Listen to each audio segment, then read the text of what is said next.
Yes. Good evening, everyone. Welcome to our second budget public consultation. Let's talk budget community engagement event. Welcome to members of the public, council, and staff. The town of Penetanguishene is committed to ensuring the budget development process engages residents and provides opportunities for input. Following tonight's public consultation, our first special committee of the whole budget meeting will be held at 7 o'clock, where we will provide additional budget information. Tonight, after a 15-minute high-level presentation, there will be an opportunity for group question and answer period, followed by a meet and greet for everyone to have an opportunity to speak one-on-one to council and staff members in attendance.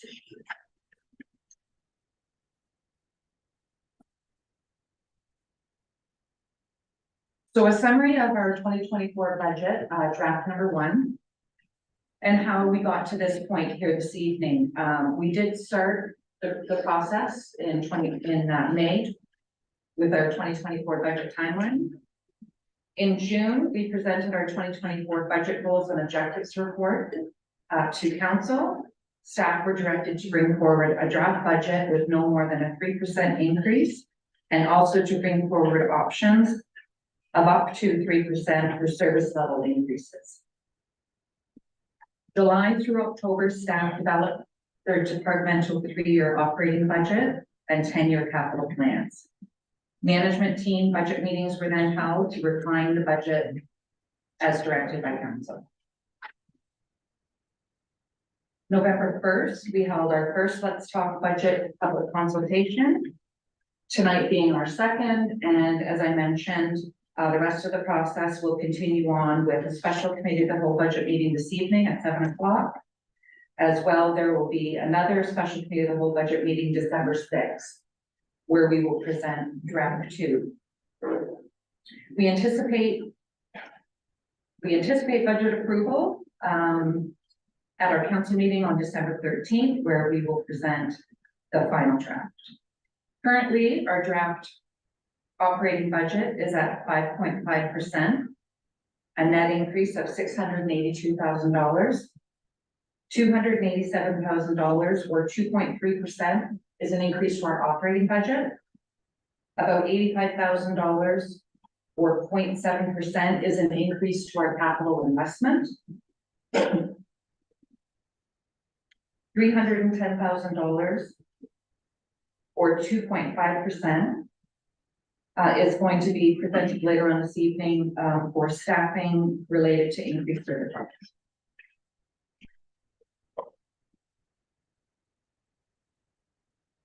Our 2024 budget in total, including operating and our capital budget, is $24.5 million in 2024.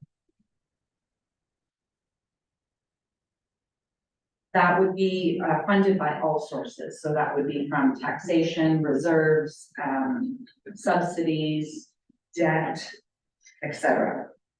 Compared to 2023 million, where our total operating and capital budget was 23 million. So that's a $1.5 million increase over last year. And our increase to the capital investment year over year is a total of 2.6% or $862,000.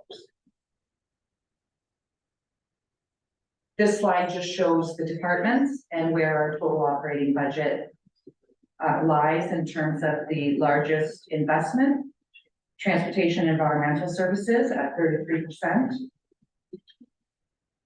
about $8 million budget.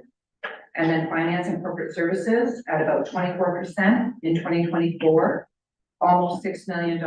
That includes fire and emergency services, and there are a couple of large vehicle expenditures in the fire 2024 capital budget.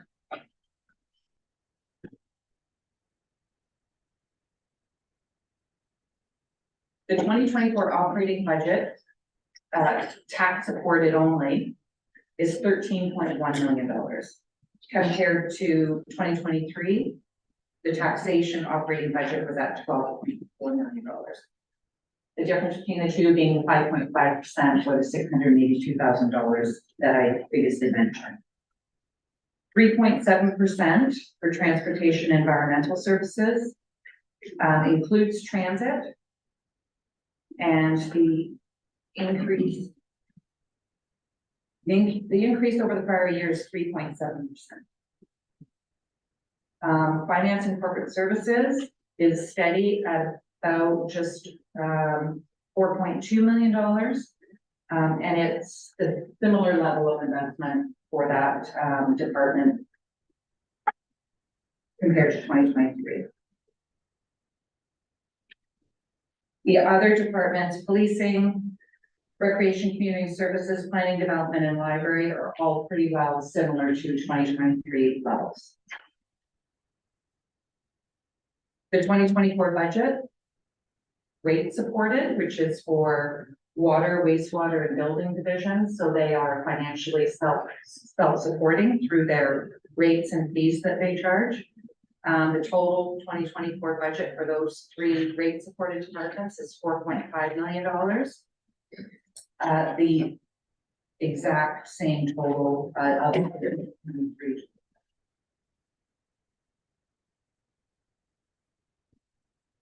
The largest investment with rate supported expenditures obviously is our wastewater division, about $2.6 million of the $4.5 million.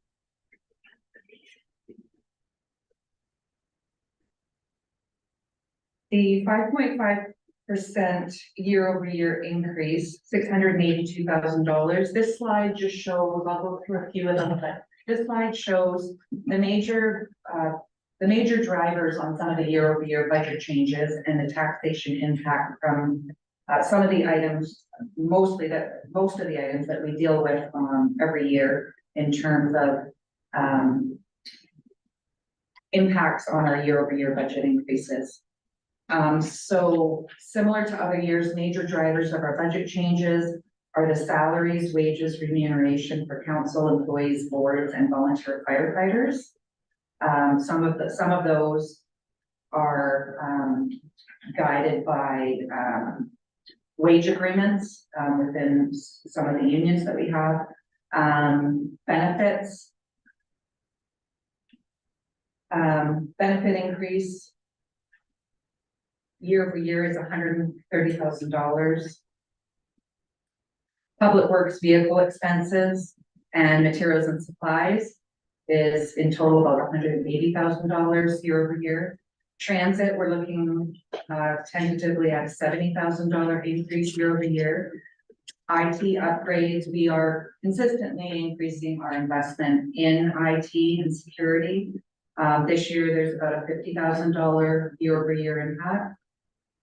We have the loss of the Tiny Township Arena contribution of about $25,000 and change. The $85,000 in taxation is an increase that I mentioned towards capital. So that is related to our road maintenance program, our public works and fire vehicle and equipment reserves, as well as our capital-based budget with taxation and our asset management investment. In addition, I mentioned there's about $310,000 or 2.5% in staffing requests to maintain and increase service levels.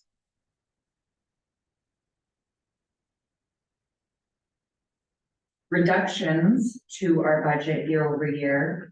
We had an insurance savings when we did an RFP to renew our insurance, our corporate insurance. Of the savings, we did retain approximately 10% for use in our insurance reserve to stabilize future insurance increases. But in our 2024 budget, there is savings in the amount of $297,000. There is a transfer from our tax stabilization reserve of about $34,000 to offset leasing tax impact. And that'll be the last year that we had committed to transfer from that stabilization reserve to offset the loss of our CNCC policing cost recovery. Included in draft one is an estimate for 2024 new assessment growth. And this year in draft one, we're anticipating 2%. So that's $248,000 increased taxation towards our 2024 budget. And again, as I mentioned, the total is about 682,000 or 5.5%. The operating increase is 2.3%. The capital using taxation is 0.7%, and the staffing to increase service levels is 2.5%. With our 2024 estimated total tax levy, this current draft, number one, is about $13.1 million.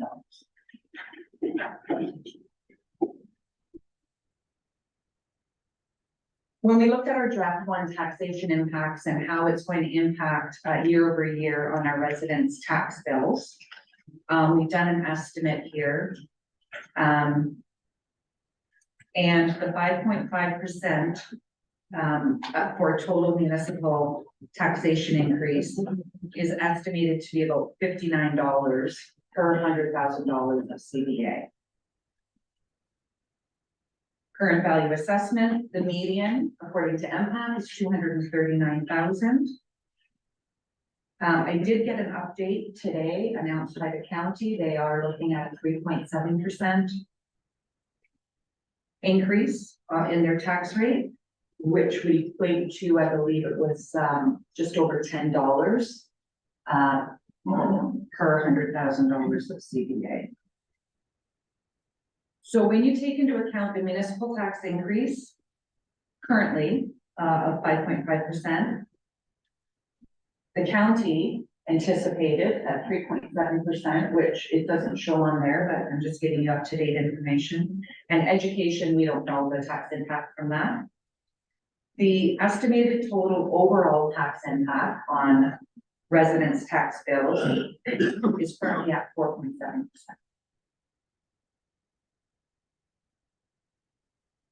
This slide just shows a visual, and I'll just do a quick summary of how your tax bill is calculated. Staff prepare the 2024 total municipal budget. Once that's approved by council, we also project what our other revenue and funds are going to be to offset our total municipal budget.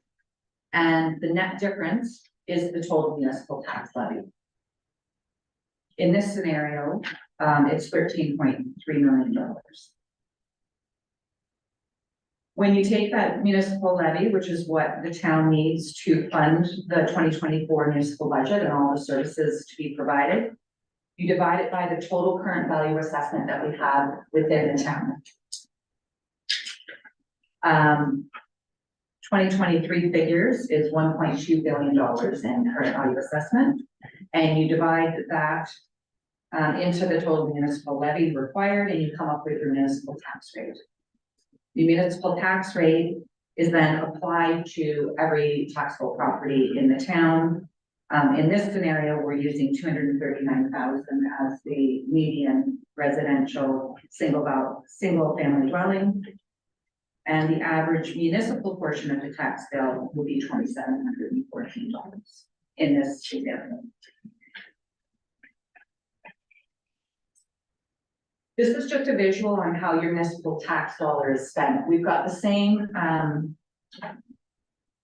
chart on the wall over there, and then later on after the presentation, you can go and look at it in more detail. You can also provide your input on the chart in terms of where council should prioritize their spending, increase or decrease on the current state of how the tax dollar is being spent. Capital infrastructure, public works and roads are the top two highest. Every dollar spent, 40 cents goes towards capital infrastructure and roads. Leasing is next at 15 cents, and then recreation, trails is at 11 cents for every dollar that the municipality spends. And the rest of the divisions and departments are either 2 cents, 4 cents, or 7 cents. So every dollar that is spent, that is how it is broken out in terms of the priority investment. History of our tax increases. 9-year actual average town tax increase, which includes our operating capital and policing. Over the last 9 years, include up to and including 2023, has been 2% per year. So obviously it's fluctuated at times. And certainly during COVID, we did keep it down in 2021, actually to 0. But when you average out the last 9 years, the actual average town tax increase is 2%. When you look at the total overall tax increase that includes town, police, county, and education, the total tax bill and the increase on everyone's tax bill on average over the last 9 years has been 0.8% per year.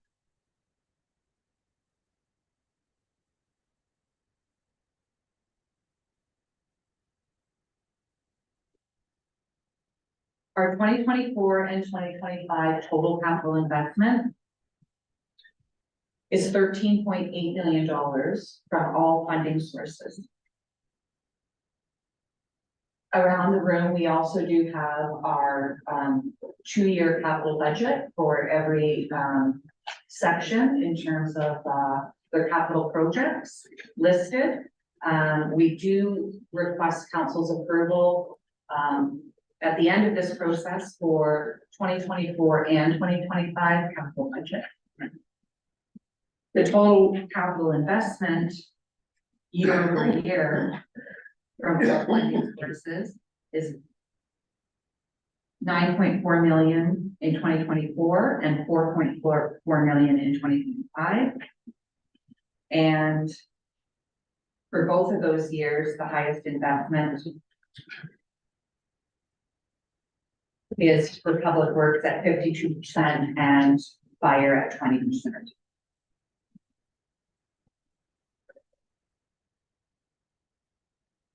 The 10-year capital plan funding summary, as I mentioned, the 2024 capital plan of $8 million and the 2025 capital plan at about $3 million.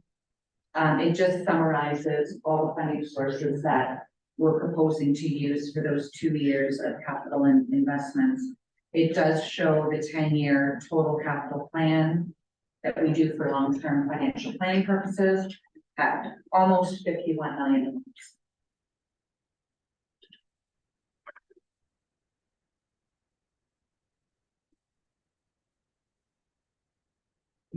That's it for my high-level summary of draft number 1 of our operating and capital budgets. As I mentioned, there's more detail in terms of capital projects around the room that you're more than welcome to take a look at later on. Meet with some of the staff, council, provide your input on those capital projects and your feelings on whether they are important or not as important. But right now we'll open up the floor if anybody has any comments or questions directed to any of our senior managers if they're specific to their department. Once we respond to any of the questions on the floor, we're going to do a draw for those in attendance. So make sure that you put your name in the basket over there. And then after that, it's really just a meet and greet, and you can meet one-on-one with council and staff that are attending. Dennis, go ahead. Can I approach the podium? Yes, you may.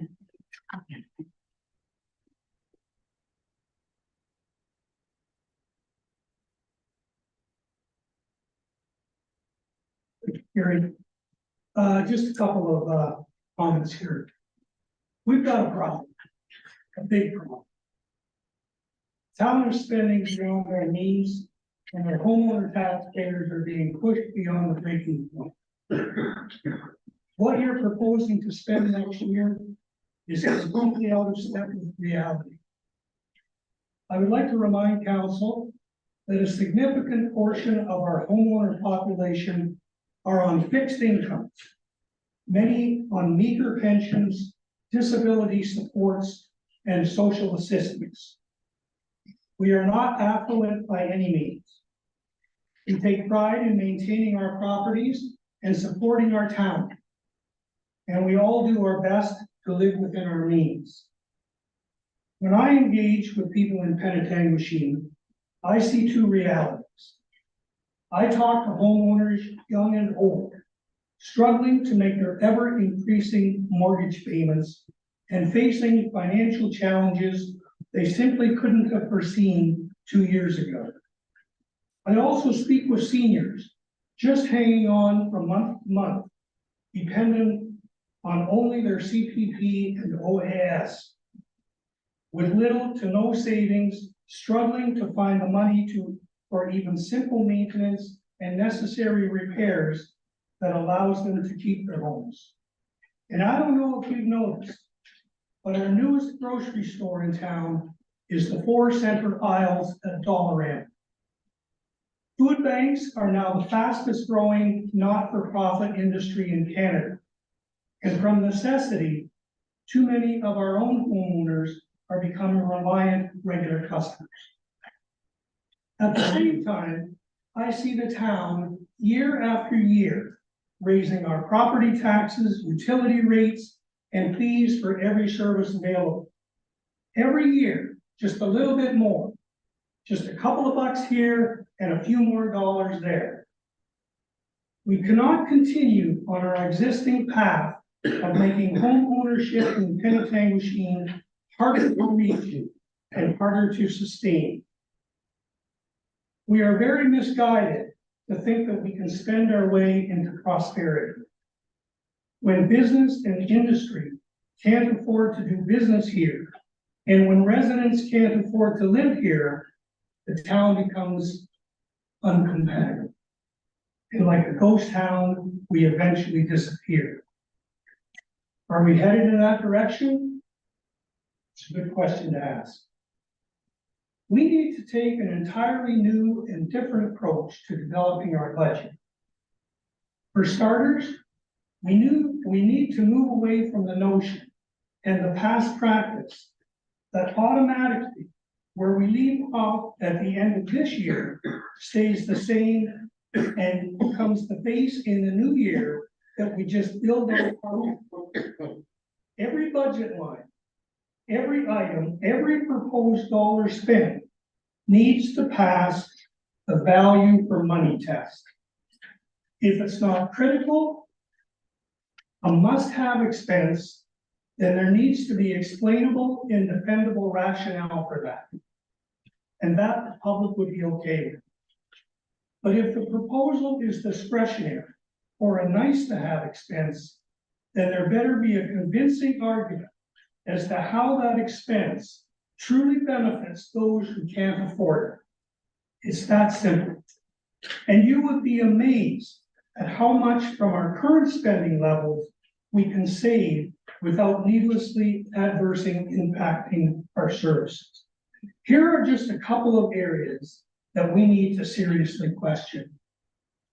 Consultants. It's a topic that comes up year after year, yet we continue to spend money on high-priced outside consultants that those left paying the bill question the value or need for the money spent. Law and order. Over the last year, how much revenue has the town received from people who illegally park in disabled parking spaces? This is very troubling to me because it's a double-edged sword. On the one hand, when a disabled person's dignity rights are being violated, when that someone is fundamentally treated as a lesser person because a selfish person has ill-treated them, I think we all have a responsibility to intervene. And by the town's failure to vigorously enforce the law that they themselves enacted, then they are complicit in that harm. While at the same time, we are losing potentially tens of thousands of dollars in needed revenue. And that's just the saving part. Fuel for town vehicles. This draft budget proposing adding thousands of dollars to cover the rising cost of fuel for our fleet of vehicles. Instead, how about reducing the number of vehicles? Why do I often see 3 town workers and 3 pickup trucks at the same job site? Additional staff. $300,000 for additional staff to quote, maintain and enhance service levels, end quote. I need help. The Economic Development Committee of North Central. In my view, this is just a bad investment.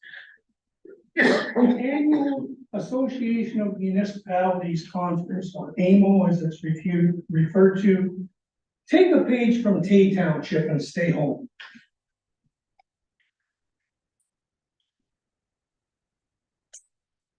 Community grants. Regardless of their worth, giving tax dollars to community organizations that have the means to do their own fundraising don't need my tax dollars. We need to end this practice. Is there a real business case for Penetanguishene to own an airport? This day, the city of Barrie announced that they are selling their last remaining share of the Central Regional Airport. And in July, Oro Medonte announced that they sold their entire share of the airport. Why does it make sense for us to own an airport? In summary, the best thing about Penetanguishene is the people who call it home. Let's set our sights on making Penetanguishene a place where everyone can afford to live here. Hazel McCallion once said, quote, I spend your money like it's my own. Very carefully. We should follow her advice when developing this budget. Thank you. Thank you.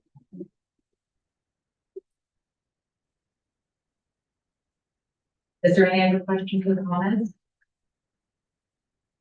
I'll just spin. I went on the website. Here, we need for the mic.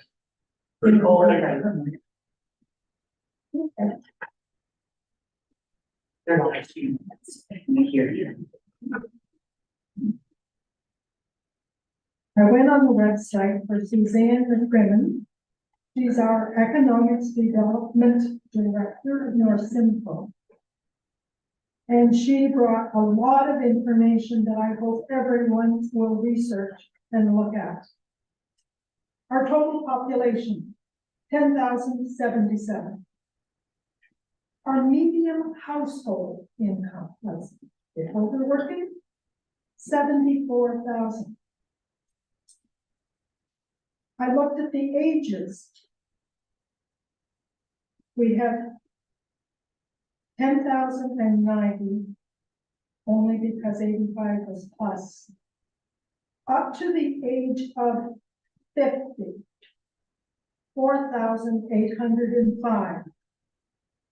5,285 are those older. If I look at the children, ages 0 to 19, we only have 1,550 children. My comment on this is, one, we can't afford it as taxpayers for the increases you're showing. We're spending a lot of money on playground equipment, possibly building an arena. And if we have so few children, then this arena must be for the 50 older age group. It does not make sense to me. I also went on the website for the West Fraser Arena, who is going to have it condemned. In January 2020, the initial expense to replace a 2-pad walkabout was $32 million. By December of the same year, it had jumped to 40. The federal government based it on their June to give them a government grant of $25.77 million. In June 2023, the tender went out. 69 million.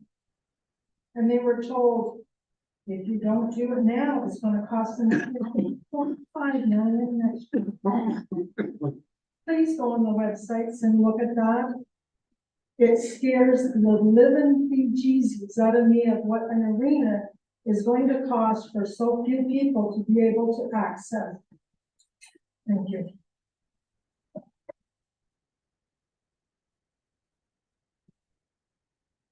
Any other questions, comments?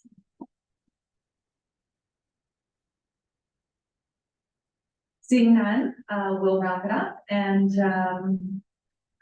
if you'd like to go around and look at the capital projects, if you'd like to discuss anything with staff and council members in attendance, we'll do that. Until our next meeting again. Thank you.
Yes, sir.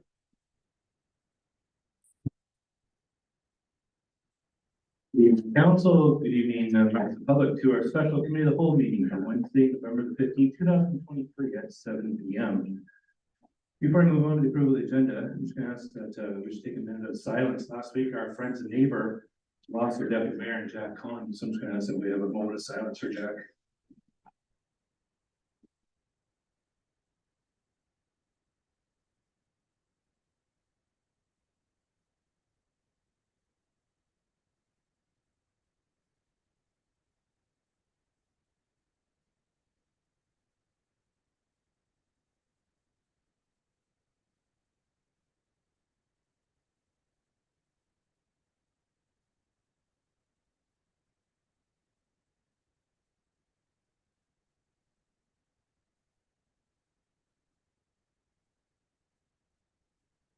Thank you for that. So tonight is fun night, it's budget night. Number one, that council gets to look at the budget. So here we go. Number two is the approval of the agenda. It's recommended that special committee of the whole agenda for November 15th, 2023 be approved as presented. Mover, Councilor LaRue, second by Councilor Marshall. Comments or questions? Seeing none, we'll call for the vote. All in favor? And opposed? And it's carried. Three is declaration of pecuniary interest. Any members have a declaration of pecuniary interest? Councilor Bettenbacher. Yes, thank you, Worship. I'm going to declare a pecuniary interest on the grant request from the Royal Canadian Legion Branch to Community Advisory. Thank you. Thank you, Councilor Bettenbacher. And we'll just note that and just remind us when we get that part. Do any other members have any declarations? Councilor Waters. I'm also a member of the Legion. I didn't know that would be a conflict, but. We don't. Thank you. And the declaration is actually each member's responsibility. So it's not that there's a right or wrong, Councilor, it's each member's responsibility to determine. Any other members have a declaration of pecuniary interest? Seeing none, we're going to move on to item 4, which is our finance and corporate service section. We turn the chair to Councilor George. Thank you very much. The first section, there are no consent agenda items, and so we'll go straight to our matters for consideration. And I'm going to ask for the direction from council members. I'm not sure how you want to deal with the first matter, which is capital grant request. I know last year we did get delegations from all of the various groups, and so we did go through them one by one. And so this year, the recommendation is clumped as one big item, and I don't know if you wanted to go through each of the groups one by one, or if you wanted me to read the recommendation, and then you can pick and choose as you go through. How does membership feel about that? Okay, seeing no preference, I will read the recommendation and then, yeah. Mayor Ross. I was going to say, we would have to parse out the Legion or Councilor Waters and Councilor Bettenbacher as a separate one. If we can do them as a whole, I'd like to pull the Pantheon Skiing Club to do that as a separate one as well, please. Okay, so then we will pull the skating and we will pull, and that's the skating club, right? Mayor Rawson, skating club. Yes. And then we will also pull, so I'll read the recommendations of those two. And we'll go from there. Yes, okay.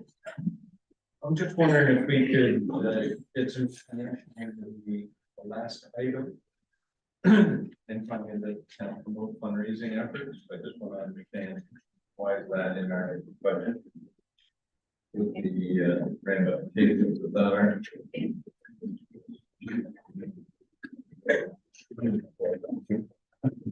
Yes, Mayor Rawson. And also the Georgia Bay General House Foundation.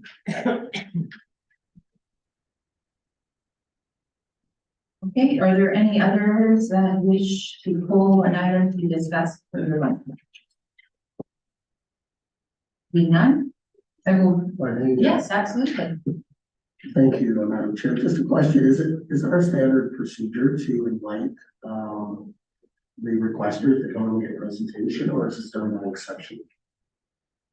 I know we passed, we said. I can't remember what I.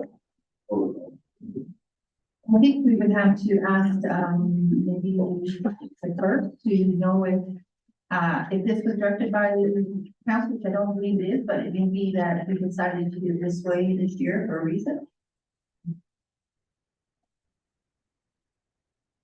Thank you, Madam Chair. Normally we would have the presentations happen for every budget cycle. Last year was a new, budget cycle for this term of council. And so it was an opportunity for members of our community that were asking for granting requests to explain who they are, what they do, and how that impacts the community. We feel that at this point, council has full understanding of each individual community, and their grants are being asked for through a normal channel. But certainly I think many of them are here, so if there are specific questions, that they could be pulled up and answer that question. Okay, thank you for that. That does make sense. Okay, so I will read the recommendation minus a few, and then we will ask for some clarification before proceeding. So the recommended action is that a 2024 capital grant to Big Brothers Big Sisters be approved in the amount of $2,000, and that a 2024 capital grant to the Community Living Huronia Foundation be approved in the amount of $2,000. And further, that a 2024 capital grant to the Midland and District Lawn Bowling Club be approved in the amount of $2,000. And further, that a 2024 capital grant to the And further, that a 2024 capital grant to Wendat Community Programs, Lorna Tomlinson Seniors Residence be approved in the amount of $2,000. And further, that the above mentioned grants totaling. Sorry to interrupt, Madam Chair. I think we could do that one separated because I think that they are connected to each individual ask, but I'll double check from the treasurer. We just may not want to pass that. That's part of the motion if they are interconnected to the other pieces. And that, and is it the Georgian Bay Foundation or the Georgian Bay Physician Recruit? The second, general. Okay. And that the 2024 funding request from the Georgian Bay General Hospital Foundation for the Decision Recruitment Fund in the amount of $10,000 be included in the next draft of the 2024 operating budget funded by the Community Development Fund Reserve for further consideration. And that finally, that the town promote the fundraising efforts of the Southern Georgian Bay Herbal Committee through our social media and website communications. And I get a mover and a seconder, please. Moved by Mayor Ross and seconded by Councillor LaRue. Does anyone have any questions about this recommendation? Yes. Councillor Marsha. Okay, thank you. So just for clarity, Mary, you want to pull the Georgia Bay Foundation piece to the 10,000, but we've included the physician recruitment, but then it is further down on the financial request 2224, which is the next section, because physician recruitment is not part of the grant fund application, is it? I'm just confused with this one. Yes, I believe that the foundation physician recruitment fund will be funded through the Community Development Fund Reserve, which is a different funding pocket than the capital grant request. You're correct. So just further to that, should we remove that, what you just read then? Because we did read that the physician recruitment would be part of this motion, I thought, or did I misunderstand that? Sorry, I'm not trying to. My first official full budget cycle, but the first one, it was the grant, and the physician recruitment is a different funding line, is it? Mayor Ross, you will speak to that. So all I was recommending at the start was I wanted to parse out the second one, the 2024 capital grant Georgia Bay General Hospital Foundation you approved, and I want to pull that out and talk about it separately as the Legion and the others. But the physician recruitment, I want to leave it in for this round. Got it. that okay? Yes, thank you. Yes, Director Romeo. Madam Chair, if I could just clarify, the Georgian Bay General Hospital Foundation's community capital grant application included the capital campaign as well as the physician recruitment. So the physician recruitment is not eligible under the community capital grant program guidelines. So I think the reason I had put it in the motion was just that it would be considered separately. But to sum it up, it is, it can be removed from the motion because it is dealt with in the next report. If that makes sense. Yes. Can we leave it stand then, understanding that we just talked about? Okay, good stuff. Sorry. Okay. Are there any questions or comments about the motion that was read for the various requests? Yes. The email Rose. Thank you. Just at the end of all these requests, we have and finally that the town promote the fundraising efforts of the Southern Georgian Bay Airboat Committee through our social media website. And I'm just wondering, if it's on our budget, there must be a number attached to it, so this isn't just a request where somebody says, hey, could we highlight something on our website? We must have a reason why we're including it in this, so I just want some clarification. I do believe that in the report, it does say that their application was late. And so therefore it cannot be considered to be included in the capital request. So I guess staff felt that promoting it through our website and trying to get people to participate in the fundraising efforts would be as much as we can do at this time. Is that correct? I'm just lost on why it's in here, but if we have other people in the town that come to want to promote an event, they just get a hold of our events promotion people and they put it on the website, just asking, it just seems odd that it's here. Director Romeo, please. Thank you through you, Madam Chair. Just to explain further, Councillor Duresh's explanation, we did receive a capital grant request for $16,700 from the Southern Georgian Bay Airboat Committee. The deadline for the community capital grant program is July 31st, and we received a letter in writing on October 23rd. And regardless of when or how much we receive, any requests we present to committee for consideration. So in this particular case, I said that I would present it.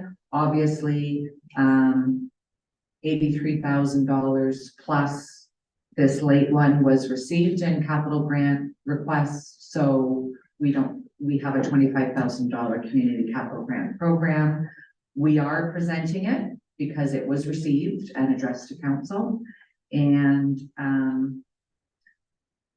they did mention that, you know, if they were looking for $16,700, and if it wasn't doable because of the lateness of the request, that they would appreciate assistance with their fundraising for this Southern Georgian Bay Airboat, which I would assume would be beneficial to all local municipalities. So again, all requests that we receive are presented for consideration because if the council deems them important enough, they could change the recommendations in front of them or make a motion, etc. Does that answer your question? Okay. Are there any other questions about the items that were presented in this recommendation? Seeing none, yeah. Clarity, can the airboat in the motion or not? For clarity, is the airboat one in the motion? I don't believe that I did read it within this recommendation. I did read it. Some say I did, some say I didn't. So did I read it? You did. I read that. I know we pulled it, oh, more importantly, I'm sorry. Okay, so it's in there. And do you want, okay, we'll leave it at that. Okay, so we'll go to the vote, all in favor? Opposed, the motion is carried. Now we will go to the items that we asked to pull, and the first one is the skating request for $2,000 from the skating club, and I believe Mayor Rossi, you're the one going to speak to this. Thank you. Currently have a referral item to staff about non-resident user fees. We've received notification from our friends in Tyne that they're going to funding arena. We said that we wanted our staff to look at non-resident fees, which is come back in Q1, I believe, for the non-resident fee. This directly attaches to that. Where it potentially could have benefits to people outside of the community. I only have an interest in supporting our community. So from my lens, I think this might cause a bit of a quagmire with our Q1 report. I'd be comfortable leaving the amount, but I'd like to defer the decision until council sees the report from staff at Q1 with non-resident fees. So I'd like to move that. We keep the money in the budget, but we keep it into a reserve or however the treasurer wants to take care of that until our non-resident fees referral item has been reviewed by council and decisions been made. Okay, so do you want to put that as a motion on the floor? You're on, okay, and can you get us a penny for that, please? Seconded by Councillor Waters. Any more discussion? Yes, Councillor Marchand. This is a capital request. I don't see that this really is directly related to user fees, but I appreciate that perhaps this is being brought forward, but based on the application that they've made, it really is about a harness and it is about equipment for that particular club. And so this community grant is open to all community partners within Penetanguishene to submit grants. So I will be supporting that we pull it at this time. Any other comments? Seeing none, yes, Deputy Mayor Rose. Thank you. Do we know when they would receive their funding normally? When would we physically write them a check? Would it be in January, February, March, that type of thing? Through you, Madam Chair, Deputy Mayor LaRose, they would receive funds as soon as budget has been approved. So if budget receives approval towards mid-December, effective for 2024 budget, we would disperse funds in January. You wanted it held for Q1? The decision. Yeah, I'm going with the decision there. Yeah, forward. Okay, thank you. Any other questions? Seeing none, we will go to the vote to hold back until Q1. All in favor? Opposed? It's defeated. The next item is the Sorry to interrupt. As that motion was defeated to defer, we need to vote on it as it stands. So then it's recommended that the 2024 capital grant to the Pentatang Skating Club be approved in the amount of $2,000. Can I get a mover and a seconder for that? Moved by Councillor Marchand, seconded by Councillor Redevon-Kirk. Any questions or comments? Seeing none, we'll go to the vote. All in favor? Opposed? And it is carried. We will now go to the Georgian Bay General Hospital amount, which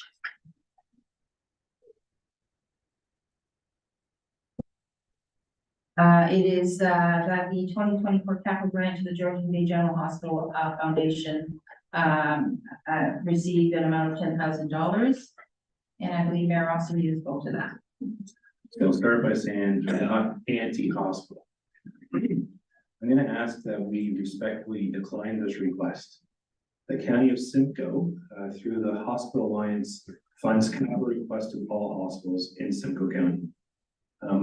I've been approached from RVH, Waypoint, Georgia Bay General Hospital, and the list goes on for capital dollars.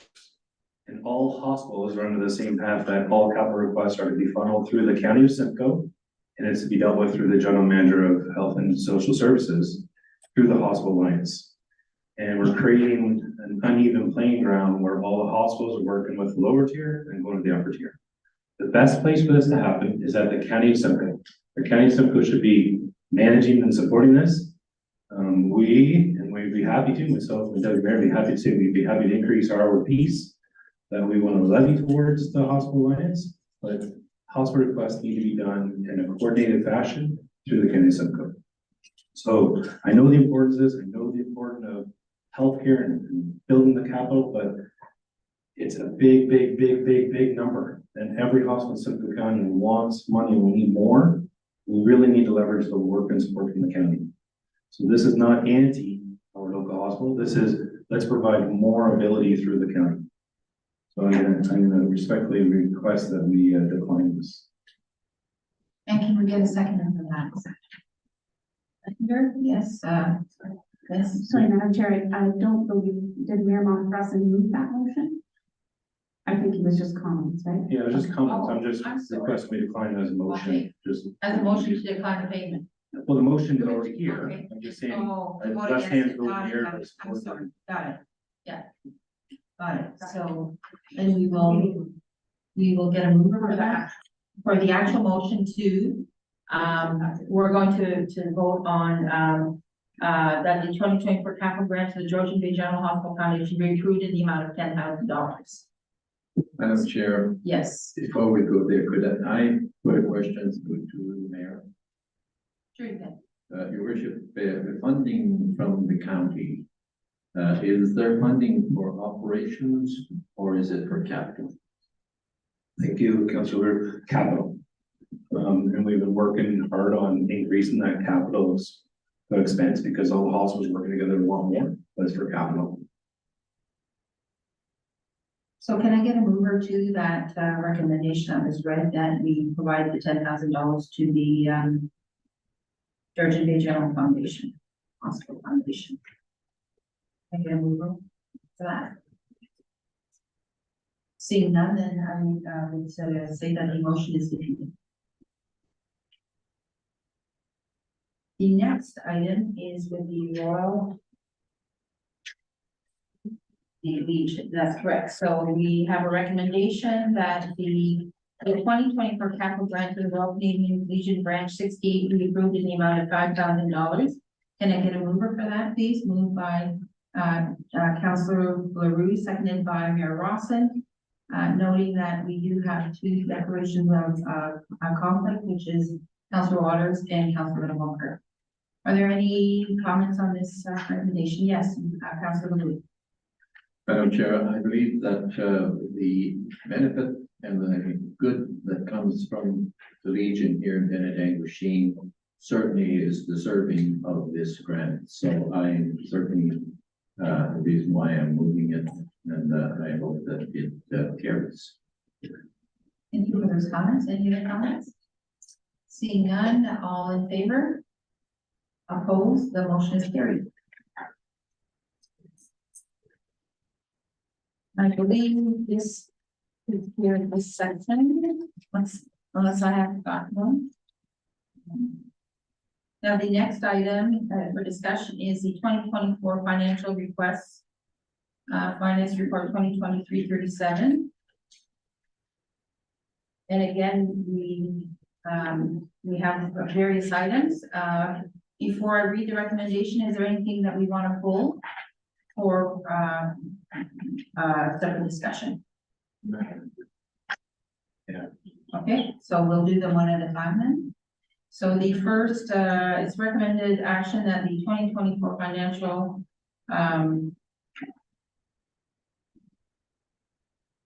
so we will speak to the first item that the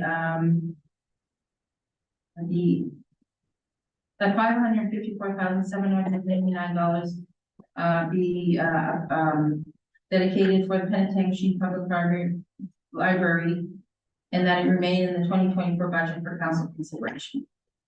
Can I get a move in a second of that, please? Yes, moved by Councilor Benoit, first seconded by Councilor LaRue. Any discussion on that? Yes. Deputy Mayor Rose.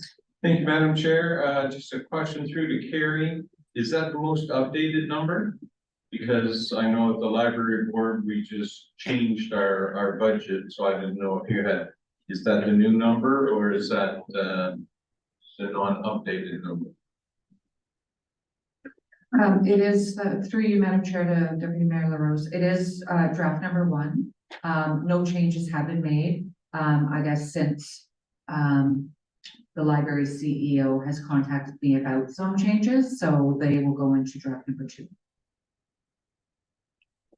So just for council's information, and we have changed that budget fairly dramatically. I'm sure everybody knows why, so I just want to make sure that that is reflected in our draft.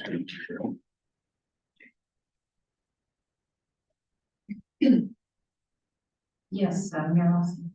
Can I just get some understanding what dramatic is? Like, I'd like to know what the request from the Pennsylvania Library Board is. Is it 554.79? I just want to know what is the actual ask and request.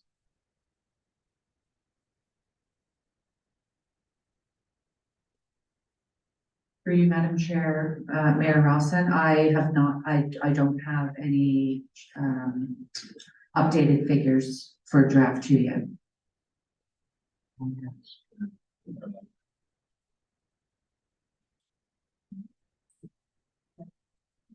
Okay, so, yeah, Deputy Mayor Rose. Do we have those numbers, Linda?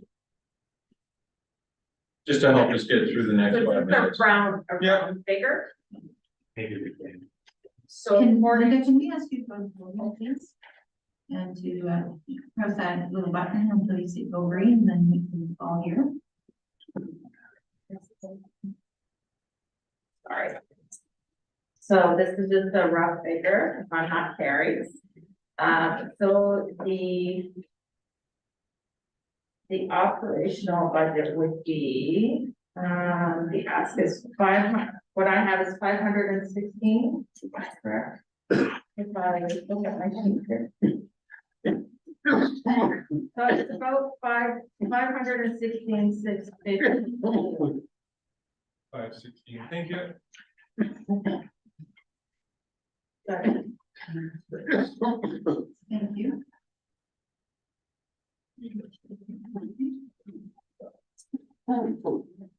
Okay, so from my understanding then that, yes, Director Romeo. I'm not sure what that, did you say 516,000? 516. Is that what you said? Yeah. Currently, the draft 1, the Town of Penetanguishene operating grant is $512,789. As well as $42,000 in taxation for capital projects. So that is the number that is in my motion. The library CEO did advise me that he would like some changes made to the operating budget. I haven't received that information yet, and I haven't made those changes yet. But I think, if anything, the operating contribution would remain the same or reduce. For draft 1 tonight. Okay, thanks for, I guess, giving us maybe a peek of what we might see in the next draft. I suspect if any changes do come forward, they will be reflected in the second draft. But for now, we know we are presented with this information. Now, did you have a second for this recommendation? Yes. Yes. Are there any other questions? Yes. Marcia. Thank you. For you to carry, in the budget, Certainly there is a line that perhaps we've got a sneak peek of why there's some changes coming. But there was a transfer payment, then there was a recovery cost, I'm assuming through membership, that was equal to perhaps the monies that we weren't going to receive from partnering municipalities. Is that a realistic number? Because it's quite significant. I think it's almost 60,000 in that budget, and that's my my one concern. And so that maybe just some clarity around that piece, that I don't know if that's a realistic number that would achieve that. That's how I read it. And if I've misread it, I would appreciate the clarification. Yes, Councilor. Through you, Madam Chair, Councilor Marshall. So sorry, are you talking about the memberships in the library operating measure? So with discussions with the library CEO, we did discuss her 2024 operating budget. After the tiny township membership revenue was canceled.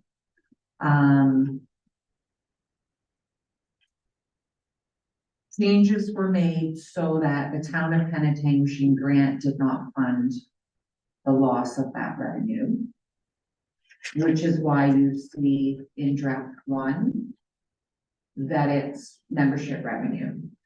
Since then, because we had no detailed information to replace it with at the time, as mentioned earlier, we do have more detailed information and decisions to change their budget accordingly. So you'll see it in draft 2. Okay.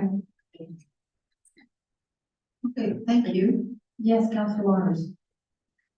I'm not sure if it's proper or not, but can this whole thing with the library just be deferred until another time? We just don't have the information. No. It's budget is unprepared. It's not something we can vote on this time, I don't think. Too many things that are missing. Well, I do believe that at this point, it is just, it's an amount that we're setting into our first draft. So that we can bring it forward to a second draft where we will get more clarification and more detailed information. So I don't know, we're not committing to this at this point. We're saying that we want to put a placeholder in our first draft so that we can move forward that information and maybe fine tune it for the second draft. That answer your question? Okay. Yes, Councilor. Madam Chair, just clarification, we're going through this process here. And from what I'm reading there, it says that the related documents will receive for information and discussion. So we're not actually voting on any of this tonight. It's for information and discussion and council's consideration. So we're not going to have motions to approve or disapprove. I mean, the recommendation reads that for example, that the 554,789 for the Penetanguishene Public Library remain in the 2020 budget for council consideration. That's all it is. We're not approving any amount. We're just saying, leave it in the first draft for council consideration in the second draft. Yes, Mayor Lawson. I'm going to ask this request from library has a lot of questions. If perhaps the library board could come at our next budget go around to be here to do a small presentation, because there's been some significant changes that I think we'd all like to get some information. Okay, yes, Councilor Lure. Again, Madam Chair, I don't know if this is irrelevant to what is here and now, but I have been accosted by quite a number of ratepayers in Penetanguishene as to want to know why our library is going to be closed on Saturdays. So I'm wondering if perhaps one of our council reps can clarify it for us and give us a reason or an update as to why this is happening. I would maybe suggest that maybe we do need a presentation from the library. The CO may and the board may want to come to a subsequent meeting to clarify all of those issues. I think they're all attached, they're all intertwined. And I think to really get a good understanding, I think it would be beneficial to have a a public presentation so that everyone can hear the same thing at the same time. Would that, be good? And would, council be open to that? So could we, ask that be, set up for the future? Thank you, Madam Chair. Certainly the treasurer and the CAO will make note of that for the next draft, which is, I believe, December 6th. So that can happen, and if we don't need to include it in a motion. That's good. Okay. So we'll come back to the recommendation that's on the floor, that the $554,079 for the Penetanguishene Public Library remain in the 2024 budget for council consideration. We'll go to the vote. All in favor? Opposed? The motion is carried. The next item is that $41,656 for Huronia Airport Commission remain in the 2024 budget for council consideration. Can I get a mover and a seconder for that, please? Moved by Deputy Mayor LaRose, seconded by Councilor Rada. Any comments or questions regarding this item? Yes, Mayor Rawson. I would, maybe turn to our CEO for some guidance here. I'm comfortable with this amount, comfortable with this in the budget this year. I'd like to look at exit opportunities for our municipality moving forward. I think we're gonna fund this in 24, we're gonna think about 25 onwards. Tonight, we did have a deputation about, other municipalities getting out of the airport business. And I would like to provide kind of a 24 is kind of the last time we're gonna look at this, we wanna look at exits. So maybe we can look to the CEO about what does that look like? And how would we bring that forward procedurally as we move forward?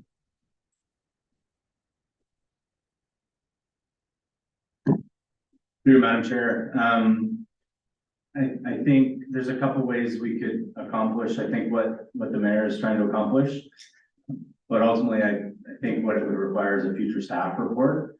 And perhaps what we can do, I mean, we could add it to the motion tonight, but the clerk and I were just having a quick conversation. I'm not sure that it's necessary. I think at the next CAL, and we'll certainly make note of it at staff level, but at the next CAL, we can add it as part of the referrals, which I think would accomplish what the mayor has requested, which ultimately is a future staff report.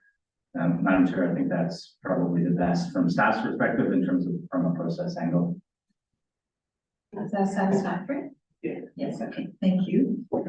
Any other questions or comments? Yes, Deputy Mayor LaRose. Thank you, Madam Chair. Just for council's info, this number may change a little bit. I'm talking just a couple of $1,000. The reason being is the board has not approved their final budget. We just got a new airport manager started 10, 12 days ago, so he hasn't gone through the budget yet. But I would be very confident in saying it would only be a very minor change. Thank you for those comments. Anybody else have anything to say? Seeing none, we'll go to the vote. All in favor? Opposed? The motion is carried.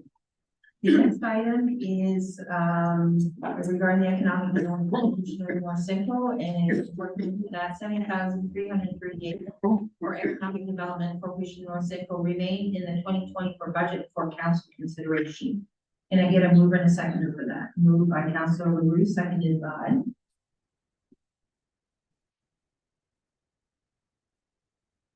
Councilor Marchand. Any comments or questions regarding this item? Yes, Mayor Rawson. Thank you. Last year, when this item came forward, this council moved a motion that looked for several things.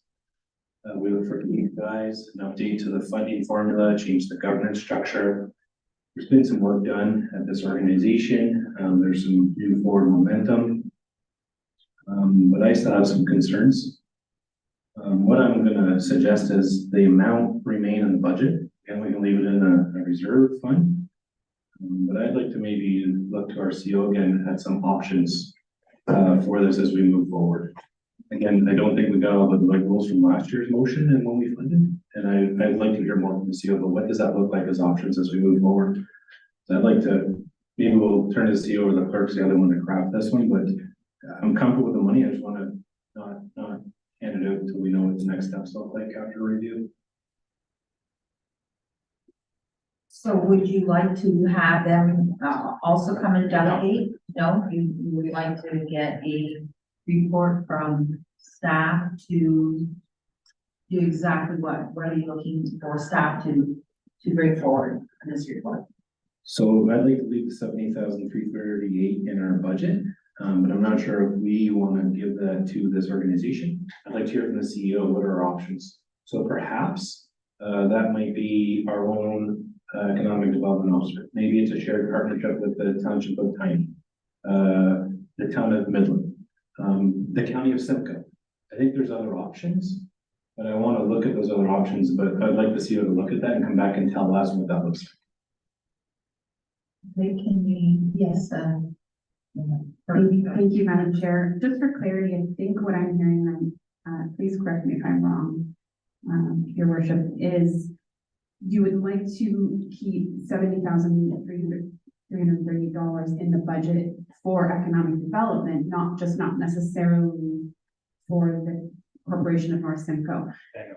So I would suggest the motion be adjusted as that, and that there's no need for, and if you want a staff report at a future COW meeting or whatever, but I would suggest 70,338 for economic development, remain in the 2024 budget for council, so that the motion just be adjusted to that, if that's what you're requesting. Okay. 100% good with that. So if we remove Corporation of North Simcoe, I can move that.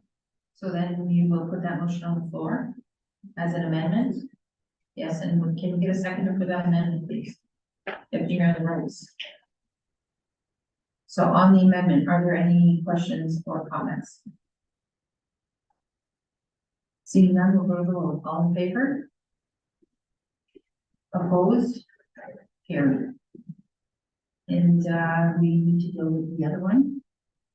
So that would just be the motion as amended, and then mover and second. Okay. Okay, so that's done, no? Just for procedure, we Okay, would, so- we would do it again, but I think the Okay. fact that the. As amended, the I amendment have was- another mover in a second. Yeah, okay. Moved by Councilor Van Walker, seconded by, okay, Thank you, Madam Chair. Just a question, Mayor Rawson, I believe you sit on the committee as a representative. Did, the board ever consider, the town's request for those various items? Since the correspondence that you see, that it was by the board, that you need either to, action those items or not action those items? I'd like to understand. Thanks, Councilor Van. Yes, the motion that this council brought forward was presented to the board and the executive director. I personally brought it forward to 3 committee meetings this year, I believe March, June, and I believe September, stating that the town of Pantangine asked for X, Y, and Z, and we haven't seen that as of this date. I'm gonna be happy to forward those minutes, but it has been communicated on multiple occasions with the board and the executive director. Thank you for that. I mean, Yes, absolutely. Supplementary, did the board ever have a vote, give direction to staff, or was it just received for information based on your repeated attempts to move it forward? Sorry, a vote on which Councilor Van, because there's several elements. Yeah, there were several elements. I was just wondering if the board, if they followed, the typical procedure would take the various elements and then refer them to staff for a report on the various elements, or what elements they wanted staff to pursue to get some action going. Was there ever that step taken by the board, or was it just you raising it at the meetings and no secondary or nobody brought it forward to an actual vote? yes, I would say as a follow-up, there was discussion, there was follow through on some items, the budget as the example. There was some discussion and ongoing work on that. Governance, there wasn't as much discussion or action follow through. So I think at different aspects had different elements of discussion throughout the term. Thank you. okay, we do have the remaining, motion on the floor to, I believe the motion is as amended, so that is removing EDC and S from the motion and just leaving money in there for economic development. Yes, so can I get a, do you have a mover and a seconder for that? No, mover, please for that. Mayor Ross, seconded by Deputy Mayor LaRose. Let's go to the vote. All in favor? Opposed? And it's carried. Okay, the next item we have is the recommendation is that $121,458 for Severance Sound Environmental Association remain in the 2024 budget for council consideration. Can I get a mover and second for that, please? Moved by Councillor Marchand, seconded by Councillor LaRue.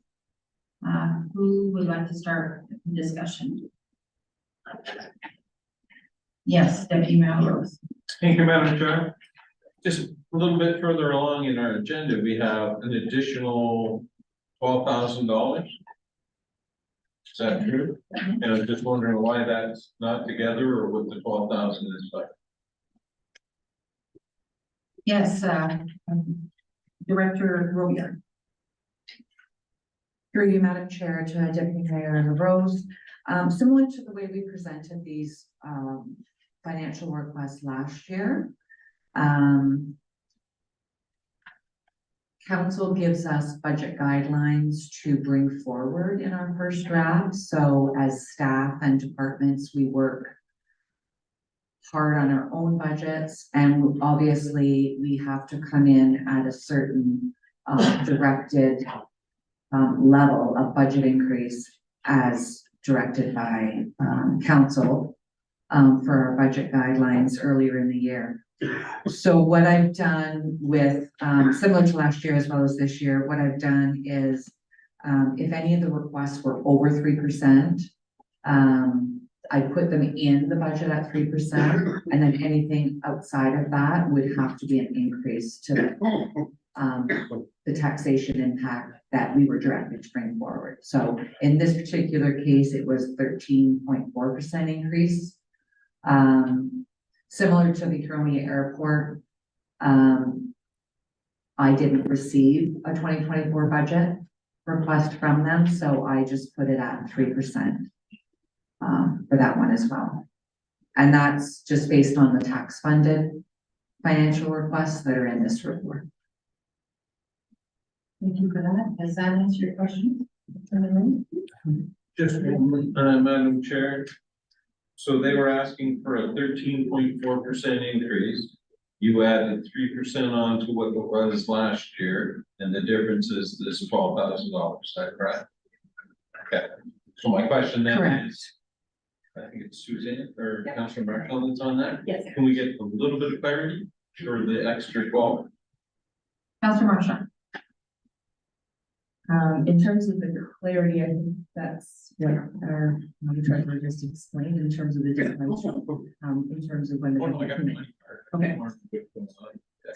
Oh, so actually, I just, I'm able to share that, actually just today, we have received a grant that, our staff were gangbusters and getting it in today to Enbridge that, is for $10,000 that would offset this particular increase. So, just in time for tonight's meeting, and good news. Thank you, Julie, for sharing that. And thank you, staff, for pulling together with, Jonathan May, who has been instrumental in finding grants quite strategically. And so it's through Enbridge. So I'm happy to say that that has been slightly offset significantly. Yeah. Thank you for that. Yes, Mayor Ross. Thank you. I've read the report, I'm up to speed, and I'm a supporter of SSEA, but I just want the public to understand, so maybe if our friends from the SSEA can speak, or Councilor Marshall or Treasurer, can I get some understanding what the 13% increase is? Like, when we're talking about 4s and 5s, and then people hear 13, like what's going on? So I think it's important to hear that, especially when I believe some of our municipal partners are maybe not as supportive of this. So I'd like to hear the public hear what this is about. I think it's an important piece that we need to know. So if someone could speak that, I appreciate that. Julie, did you want to speak to that, or did Councilor Marchand? Julie, do you mind going to the podium and providing us with an answer? Thank you.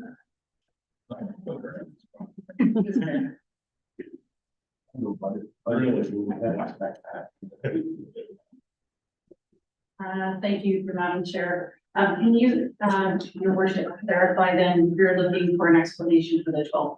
Julie, is the mic on? Sorry to interrupt you. Is it on? Yes, okay. Mine's too far away. I usually get told to lower it. Good enough. For the overall increase. So the two big pieces. First of all, the increase we brought to the board as a staff was actually 24%. The board obviously deferred us to the executive to not have a 24% increase. And part of that was in 2023, our previous board chose to use reserves for operations, which left us with a 14% reduction that was used, reserve use that got carried forward. That's obviously still a cost for operations that didn't get covered, except out of reserve. So those costs obviously keep going forward on their operations. The second piece for us this year has been a fairly significant change in IT again. So we worked through the township of Tate. They shifted their IT services, and we had to shift as well and change a lot of our hardware and change our supplier. So we went to the county provided us with a better deal than we would have been able to get if we kept going the direction we were going. But unfortunately, it did increase our cost as well. So we were able to bring ourselves down to our overall increase, and our budget was 12%. By removing one full-time staff position, so it's permanently removed from the budget, as well as using some of our reserves for IT. We have a specific reserve we were able to pull from, again, to bring us down to the 12%. Thank you for that, Julie. And are there any other questions? Yes, no? Okay, Marilyn Rose, the deputy Marilyn Rose, her name. Julie, do we have any idea, just closely, just a round number of what you guys have left in reserve? Through Madam Chair, to the deputy mayor, I couldn't tell you that, but I could certainly get that information for you in terms of the overall reserves we currently have. Thank you. Would it be all right if I could add that when I came 7 years ago, we had a $200,000 deficit, and we now have reserves, and we should be really proud of the presentation we've had at the table to get us there. Thank you. Thank you for that, Julie. Appreciate it. And yes, Councilor Marsha. I just want to add as a representative for the SSCA and a member of the executive committee, certainly as a board, when we saw the original 24%, it was clear that we had some work to do. However, Julie and team came to the first executive meeting with significant cuts, and we were able to have a really fruitful conversation and still continue the great work that the SSCA does at the 12%. So there wasn't a lot of work that had to be done by the executive because the team took it very seriously. And the fact that, to Julie's point, there are reserves, there is really great work being done, extremely frugal group, and just sharing even, that grant that Jonathan found today.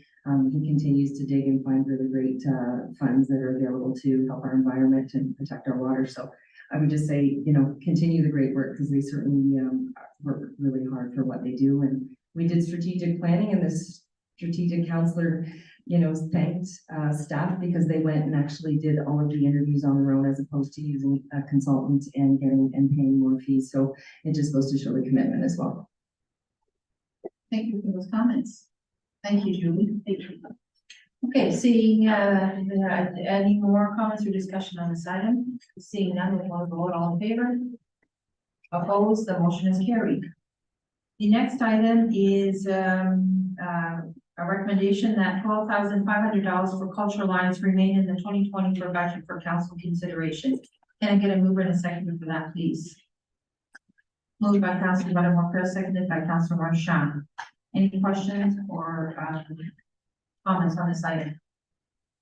Yes, Councilor Deputy Mayor Rose. Thank you. Get better.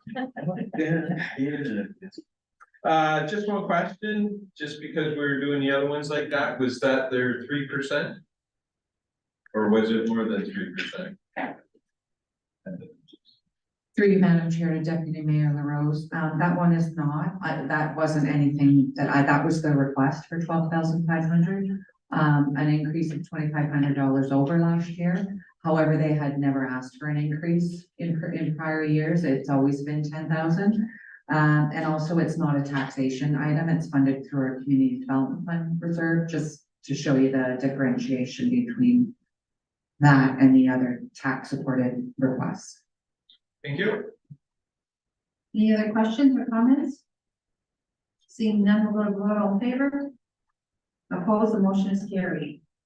The next item is that $6,500 for community reach / transportation linking communities remain in the 2024 budget for council consideration. Can I get a mover and a seconder, please? Moved by Mayor Ross and seconded by Deputy Mayor LaRose. Any questions or comments on this item? Seeing none, all in favor? Opposed, the motion is carried. And further, that $10,000 for the Georgian Bay physician recruitment remain in the 2024 budget for council consideration. Can I get a mover and a seconder, please? Moved by Mayor Ross and seconded by Councilor Marchant. Any questions or comments on this item? Deputy Mayor LaRose. Just one comment for people that haven't been here for a while or don't know, I generally always vote no to this. I don't believe that we should be poaching doctors from other neighborhoods. I think it's an absolutely horrible practice and I cannot support it. Any other comments or questions on this item? Seeing none, we'll go to vote. All in favor? Opposed? The motion carries. And finally, this last item, in light of the new information about this grant, did we want to adjust this motion to reflect a lesser amount, which is the staff be directed to include the additional money for the SSD? Or should we leave it as is until the second draft? Okay. The last recommendation is that staff be directed to include an additional $12,224 for Seven Sound Environmental Association, the second draft of the 2024 budget for council consideration. Can we get a mover and a seconder? Moved by Councilor Marchant, seconded by Mayor Roxon. Any discussion or questions on this item? Seeing none, we'll go to the vote. All in favor? Opposed, the motion is carried. We will now go to the third item on this agenda, and it is regarding Recreation Events Coordinator report RCS 2023-26. The recommended action is that the increased operating budget of $74,372 for the separation of the Recreation and Events Coordinator role into 2 full-time permanent positions, as outlined in the staff report, remain in the 2024 draft operating budget for council consideration. Can I get a mover and a seconder for this item, please? Moved by Councilor Buttermilk, seconded by Councilor Marchant. Can we get any questions or comments on this item? Yes, Mayor Rawson. Thank you. I was waiting to see someone else would go. I'm wholly opposed to this new position tonight. I moved at the start of this year the opportunity to discuss this through the growth of Winterama. I also brought it forward for a summer event. I recognize and appreciate that everything comes down to work and work effort on staff's part. When I was looking at this, and like we saw last week's council meeting, we put a motion forward, which council adopted an $8,000 increase for Winterama. And, I was kind of hoping we could lean on the community to help with the growth of Winterama through volunteerism, through community groups and the like. I wasn't hoping that we would increase our FTE. I am comfortable tonight to say I'm okay with Winterama not growing to the extent we did, if that comes at the cost of what we're recommending here. I can appreciate that people are in a tough spot, and I think we just need to think a little harder and deep on it. So I'm going to oppose this, and I hope we can look at it through the lens from long-term effects. Thank you for those comments. Anyone else have a comment or question? Yes, Councilor Buttermilk. Thank you, Madam Chair. I'm going to take a contrary point of view to His Worship. I think that if we're going to achieve the types of events that we've outlined in our strategic plan, we want to grow our tourism and we want to continue to offer effective recreation programming. To ask that of one individual or one and a half individuals, I don't think that's realistic. I think that those don't time in day. And I think that if we're going to, put our money where our mouth is, as we just went through the strategic planning process, I think we will need to consider recognition and approval. Thank you for those comments. Yes, Councillor Monta. Thank you. First of all, the report was very thorough and I certainly do value staff reports and really getting a sense of kind of all of the pieces that come with making decisions and bringing forward recommendations for additional staff. I was, when I looked through the report, kind of being a member of the Trails Committee, I thought, okay, what is it going to look like for that committee? And, there was that acknowledgement that we wouldn't bring in a cyclist coordinator. So other things are being brought into consideration, which I think are important. And I do echo that we are looking to really bolster our events and our tourism in our community. And the staff do a phenomenal job with the few people that they are, but it takes a lot of volunteers to be able to pull all of the other pieces off. But running events has become more and more complex in terms of just even organizing those volunteers and making sure all of the right pieces and places are there, and insurance. And we have a lot of committees that are really focused on active living in our community for all ages, and that takes a lot of work. And we do, we're wanting to really focus on that. We want to be a vibrant community for all ages and stages, and we want to attract people into our, beautiful town. So I'm going to support this as it's presented because I do feel that this is needed. Thank you for those comments. Yes, Councillor Leroux. Thank you, Madam Chair. I certainly echo the comments made by Councillor Buddy-Walker and Councillor Marchand in regards to this position. Your Worship, I have to come back to the fact that at the beginning of the term, you were the one that made comments to the fact that we should be looking at making bigger and better events and machines. So I think for me, this is one of the ways and means of doing it. So I will be supporting it. Thank you for those comments. Deputy Mayor Rose. Since we're all having to go at it, we might as well have one. I will not be supporting it. I won't be supporting it because of the fact that in these economic times, when we look how rough it is on people and when we look on how much taxes are, is this something that we absolutely need, or is this something that we want? Everybody would want more. We also haven't looked at the fact that once we have, if this position goes ahead, they're gonna have bigger events. So instead of the winter ammo budget being 20 grand, it'll be 30 grand instead of the summer one. So all of those increases come as well. So we're not just looking at pumping it up by 74,000, it's closer to 100 grand. So that 100 grand then would stay on the taxes every year, forever and ever and ever. We all know what employees cost. There's nothing more expensive that we do except for paving roads. So I don't have a problem with us staying with the status quo. I think Winter M and our other events that are put on are done very well. They have a good bunch of people come. The community seems to enjoy them. So I don't see the need for us to go and tax the whole community for another $75,000 to $100,000 just to have a few more events.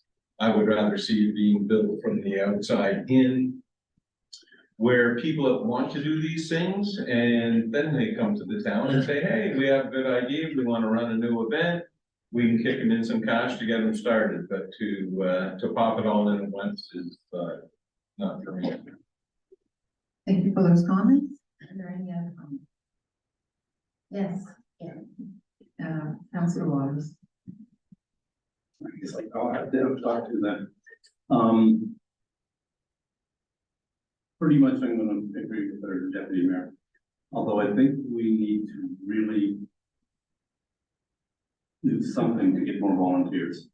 Refer to our Councillor Leroux. in the past, Winterama was running a budget of like $2,000 in all volunteers. I know that that's not really probably realistic anymore, but I certainly think we can do more with volunteers. We can find a way to get more volunteers involved. We cut those costs and not pass on the bump to the taxpayer. Thank you for those comments, and I would like to say that, in my view, employees do more than carry out our mission and vision as a council and as a town, but they are truly the lifeblood of our organization, running every aspect of the town. Their expertise drives our processes, our procedures, our productivity, and when we value our employees and their contributions, they'll reward us with their loyalty and excellent work. And if our employees are telling us that they need help because they want to invest and they want to move along our vision and mission, then as a counselor, I believe them and I want to support them. And this report is certainly in my wheel well, and I connected with it, and everything is tied together. And I agree, we do need more volunteers, but to increase our volunteerism, we need to manage them accordingly because our volunteers are now very sophisticated and they need to be managed. And events are beasts of their own, and recreation programming are incredibly taxing. So if our staff is saying we need help, then I certainly will be supporting this, because if our staff are telling us these things, then we need to believe them and encourage them to move forward. So on that, we will go to vote. All in favor? Opposed? And the motion is carried. The next item is regarding a full-time municipal law enforcement officer. PL 2023-63. Its recommended action is that the $9,046 to change the full-time contract for the bylaw enforcement position to full-time permanent position remain in the 2024 budget for council consideration. Can I get a mover and a seconder for that, please? Moved by Councilor LaRue, seconded by Councilor Rhoda. Any questions or questions or comments on this item? Yes, Deputy Mayor Rose. Thank you, Madam Chair. It says in the report, it talks about the STR process in there. Now, if I remember, and I'm sure I do on this one, we put money in that STRs were to pay for themselves. No tax money going into STRs. It was very, very succinct. Nobody knew, you know, there was no, oh, might have said this, you might have said that. It was absolutely no tax dollars for STR. So a few months go by and all of a sudden they have a report that says, we got to cover STRs. So I'm not interested in this whatsoever. It just makes no sense.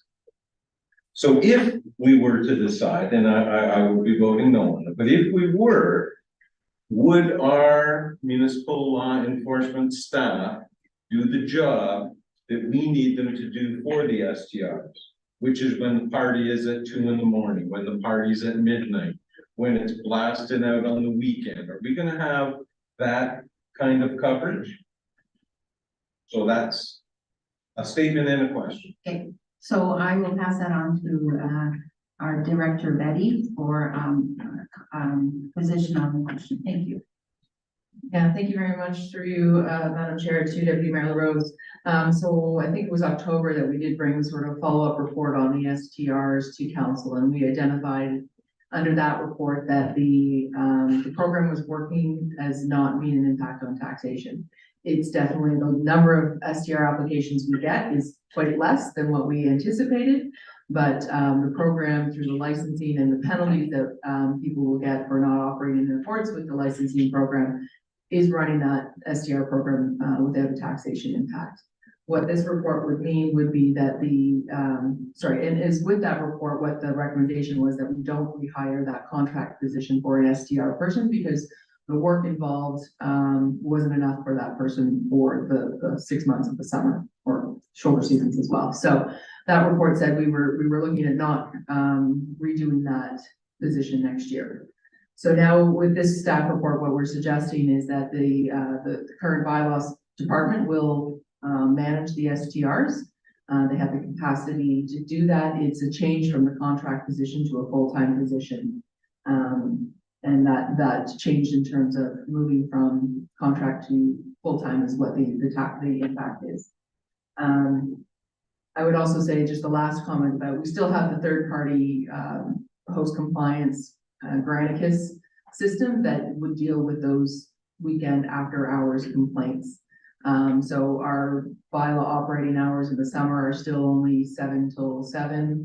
And on weekends, 11 till 7. They don't work late at nights. We just don't have enough staff resources for those late nights. So Granicus helps with those STR issues that happen later at night. But the bylaw department still has to enforce them during the day. Deputy Mayor Rhodes? I'm moving. Okay, thank you. Yes, Mayor Rockton. Thank you. Bylaws is one area in the municipality I get probably the least satisfaction from people in the public, meaning that we're probably not meeting the service deliverable that would be expected. Does that mean we need to increase our FT? Probably. What I think is, it would be prudent on our part is I believe last meeting, Director Betty brought forward that the consultant reports due, I believe, in December, and that's coming with a bunch of recommendations for enhancements of our program delivery. I become believing the amount of money, instead of us saying to change this position, put it in full time, I'd rather put it into reserve. I'd like to hear what the consultant came back with the recommendations. I'd also like us to look at evaluating partnerships with Township of Tiny, Town of Midland, and see what we can do from a service deliverable before we commit to this change in this role. So that's what I would personally suggest, because I do think there's things that we need to do, but I don't think we know it yet. And I think, waiting till we get the feedback that Director Betty's bringing in December will help us guide us. So maybe we'll turn to you, Madam Chair of the Clerk. I'd be happy to move that we keep the money, but all the rest of the stuff we just put into a staffing reserve until Councilor Reddy make a decision. Okay, so we'd like to put that on the floor, and can you get a second for that motion, please? You'll second it, Councilor Marchand? Okay. Any comments or, yes, Councilor Marchand? One of the questions I did have, and this might come back in the report, is how do we offset, I don't want to air quote, but, charging individuals who are obstructing bylaws so that there is some revenue being generated. So certainly other municipalities rely on revenue generation from bylaws. So I'm assuming and hoping that this report would also speak to that, because that is one of the pieces that in order to support, I would like to see what that means for our municipality. Certainly being more, I think, proactive in ticketing and doing those things, as opposed to just being reactive in responding to complaints. So that's a piece that I still would like some more clarity around, but I'm hoping that report that's coming back kind of talks about that as well. Other feedback? Yes, Councilor Walker. Thank you. So the report, as I read it, is basically recommending that we convert an existing contract role to a full-time role. So we've had 2 people in bylaw for the last little while. I think they've been doing very good jobs. We've got new people, new approaches, new policies. And I think that like any specialized position in the municipal sector, they're hard to recruit. Once you recruit them, you train them, you show them the ropes of your municipality. And if they're contract, then there are opportunities in other jurisdictions for them to go to look to a full-time role, because that's what they want. They would want a full-time role. And I think to provide some stability and continue the momentum that we've seen in our bylaw department, I think converting the contract position to a full-time position, not adding any bodies. Actually, the report says we're not going to have that summer student or summer contract position. I think that is an effective way to deliver municipal law enforcement services within the community with experienced municipal law enforcement officers. Not a situation where we potentially have a revolving door of contract staff. Thank you for those comments. Anyone else have any comments? So we have an amended motion on the floor that, let's see if I got it right, that the $9,046 remain in the budget for bylaw enforcement pending a report from planning regarding, it's a kind of a bylaw. Not reorg, but a bylaw update. Is that correct? So we moved by Mayor Ross and seconded by Councilor Marchand, all in favor? Opposed?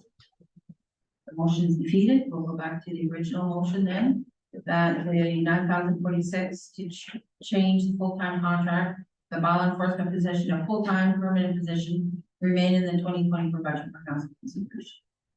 All in favor? Opposed? The motion is carried. Next item is the fire training and emergency management coordinating report FES 2023-05. The recommended action is that the increased operating budget of $112,676 for a full-time fire training and emergency management coordinator as outlined in the staff report remain in the 2024 draft operating budget for council consideration. Can I get a mover and seconder for that motion, please?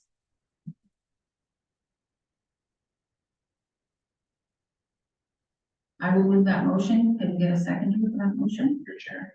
I can't move it. We see, yes, moved by Councilor Marchand. Any seconder for that motion? Yeah, seconded. Okay, seconded by Councilor Brenda Bunker. Can we get some discussion on that? Mayor Rawson. No, I hope we defeat this tonight. I'm not in support of this at all. And that's no disrespect to our chief or the good work that you and your team do. Let me explain my rationale. I'm gonna ask a question, hope their CEO can help me out. We currently have a shared service agreement with the town of Midland for our fire chief. And I can appreciate that takes some of the workload from our fire chief. I believe the agreement to the CEO would probably come in the next couple of months, I suspect. That could change this relationship and what the deliverables are involved. This report in this position speaks to a few things. It speaks to conducting fire training. It speaks to emergency management coordinator. So I want to speak to those two for a second. The emergency management coordinator, which rests with our fire chief right now, it's been explored by our municipality that we do have a staff resource dedicated to emergency management plan. That is something that's been in discussion for some time. But I don't want to go look at recruiting and bringing someone into our municipality for $112,000 when this could be a shared role with the town of Midland. We're already doing it with the fire chief. Why don't we do that with the emergency management planning role? During our strategic planning at the County of Simcoe this year, many municipalities in Simcoe County spoke of this role, emergency management planning. And a lot of municipalities are saying, let's allow the county to do that for us. So maybe now the county has 2 or 3 or 4 people, and they provide a portion of a part of their staff time to each of the 16 municipalities. So I hear this one, but I think this is let's pause a little bit. Let's wait for the fire chief agreement with the town of Midland. Let's see what partnerships are available to us between us and the town of Midland and or the County of Simcoe from the emergency planning perspective. I also appreciate the training component, but I do recall the fire chief mentioning to us a while ago that there's not a lot of people doing training, and this is a hard function to really get and recruit. And to Councilor Vadabunkers comment a minute ago, when someone comes, you got to hold them. We're the one position doing this. We have a fire training academy in Wabasheen that I think we can lean on to help us from that we can lean on their expertise to do that. My other concern is it speaks to the tracking of credentialing from the NFPA perspective. I would hope that our HR team could do that.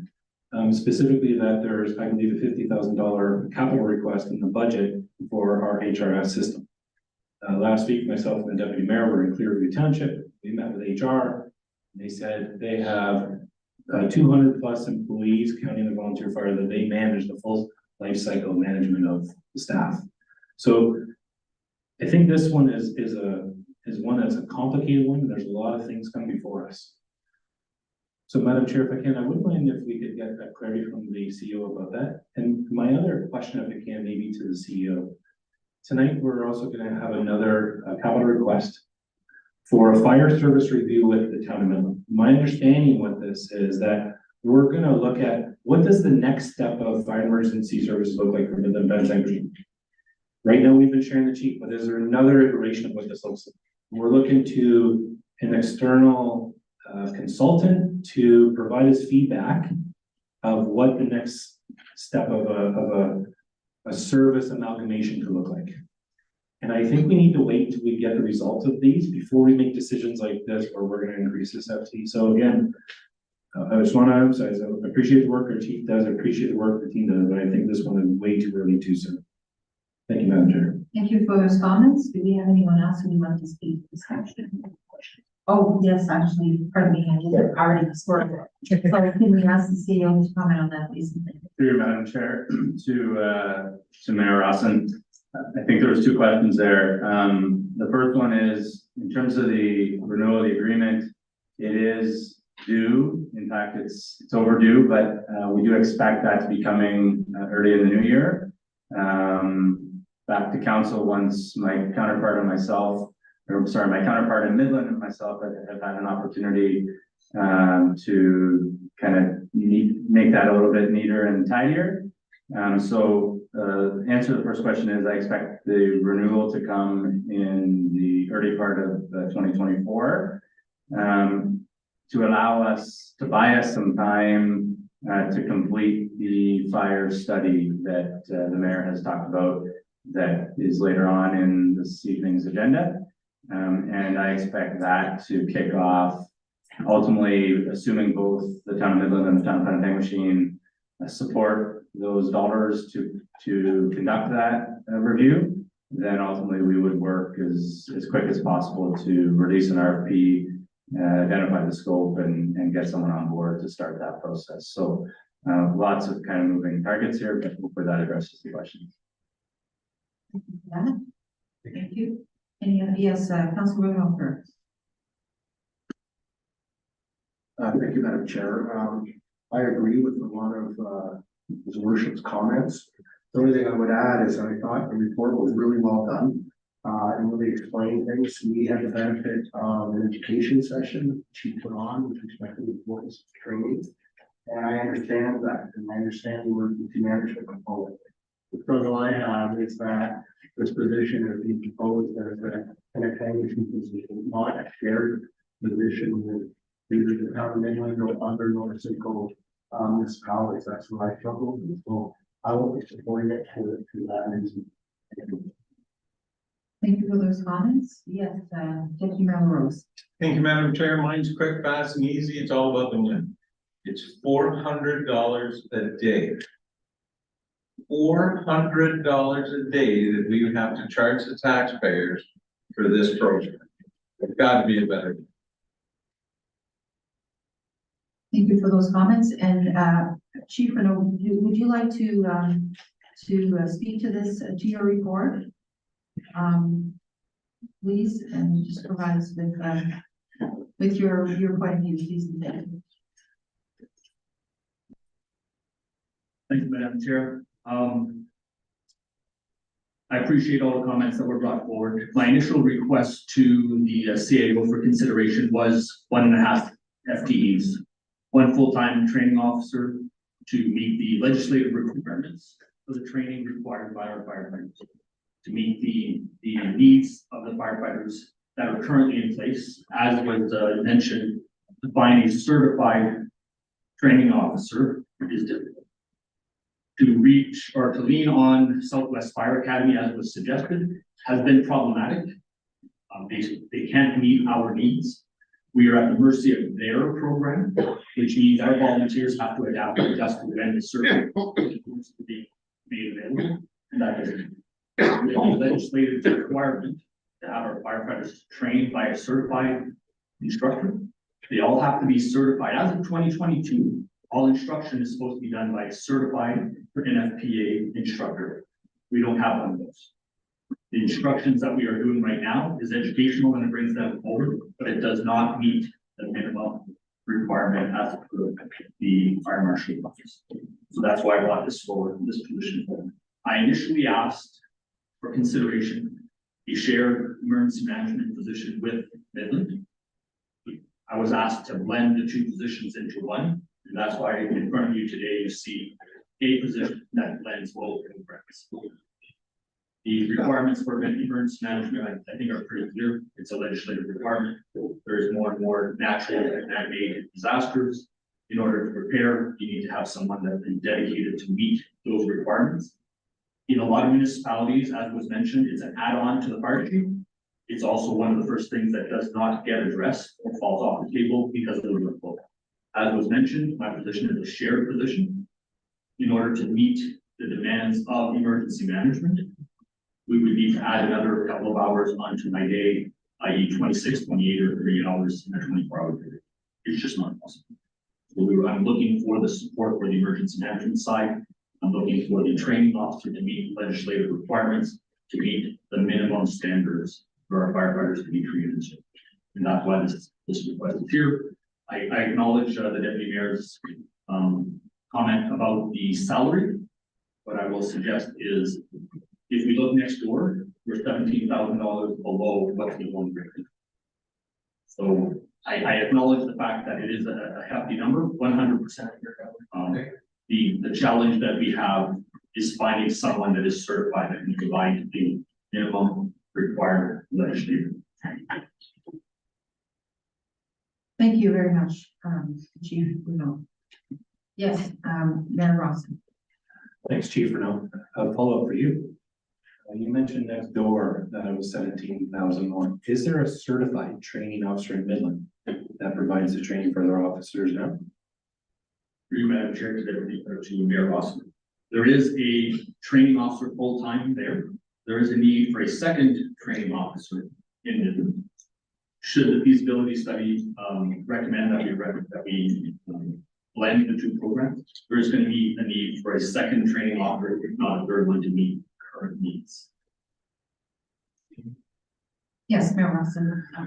I appreciate the chief's passion. I appreciate your point. I still wholeheartedly hope we can defeat this motion tonight. I think it's wrong time. My question to the CEO, Madam Chair. COEs, has this training element come into any of the conversations with the agreement, fire service agreement with us in Midland? Has it come up as of yet? Is there an opportunity to have that conversation? Do you see that coming out with the service review?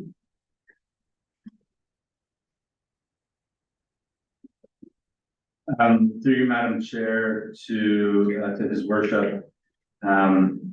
There's been some very kind of brief conversations that the chief and I have had around what the future of the current model might look like, which of course would include training. In terms of the scope of the fire service review, I would expect and suggest to council that that would be a wholesome review. It would look at the service as a whole, which would include training for sure. And I think to the chief's point, he's talked a little bit about the more imminent need from a training perspective and the regulatory requirements. So on one hand, certainly I would suggest that the scope of that fire service review would be wholesome, but I think there's a more imminent need that the chief has spoken about. Thank you for those comments. Any other? Yes, Councillor Marchand. And perhaps through the chair to Chief Renaud, understanding the legislative requirements, if something were to happen and we were found that we weren't in compliance, what kind of cost does that mean for us in terms of liability? And I think that's a lot more maybe than $400 a day for taxpayers. So there's a legislative requirement here, and I think that's an important piece. I do understand this is a hefty price tag that really is being focused on everyone who has fire services throughout this province. So maybe just some clarifications on not meeting those requirements and what that means for us. Through you, Madam Chair, to Councilor Marchand, thank you for the question. It's impossible for me to tell you what the Ministry of Labor would impose as a fine for failing to meet minimum standards or standard practices. Section 21, which is the health and safety part that's specific to firefighting. I sat on the board for 2 years. They immediately, should an event happen, they look at training records, they look at standards, and they look at procedures. Standard is very clear. The minimum certification is outlined. It was brought into effect in 2022. We have until 2026 to get it done, but the training needs to meet the minimum standards. We do not have the people in place. So to answer your question, I can't give you, if we'd be at the mercy of the legislative body, Ministry of Labor, to make a decision on how we should have moved forward and in an ideal situation using the standard and best practices. The standard and best practices is to get minimum certification done by a certified training officer in a timely manner, i.e. 2022. Thank you for those comments. Any other questions? Yes, Councillor Waters. It's a question for our fire chief. You had mentioned that the folks in Wabashin weren't able to present course, I guess, to accommodate the firefighters here. Is that correct? Through you, Madam Chair, to Council Waters, the Southwest Fire Academy is a private school that teaches firefighting. They're at the mercy of instructors coming and providing programs. We have had numerous programs canceled because of the availability of instructors, hence again, the challenge we have with having certified firefighters available. Unfortunately, the second part to that is when courses are made available, they're available at their schedule. As we have a group of volunteer firefighters, that doesn't necessarily work with our schedule.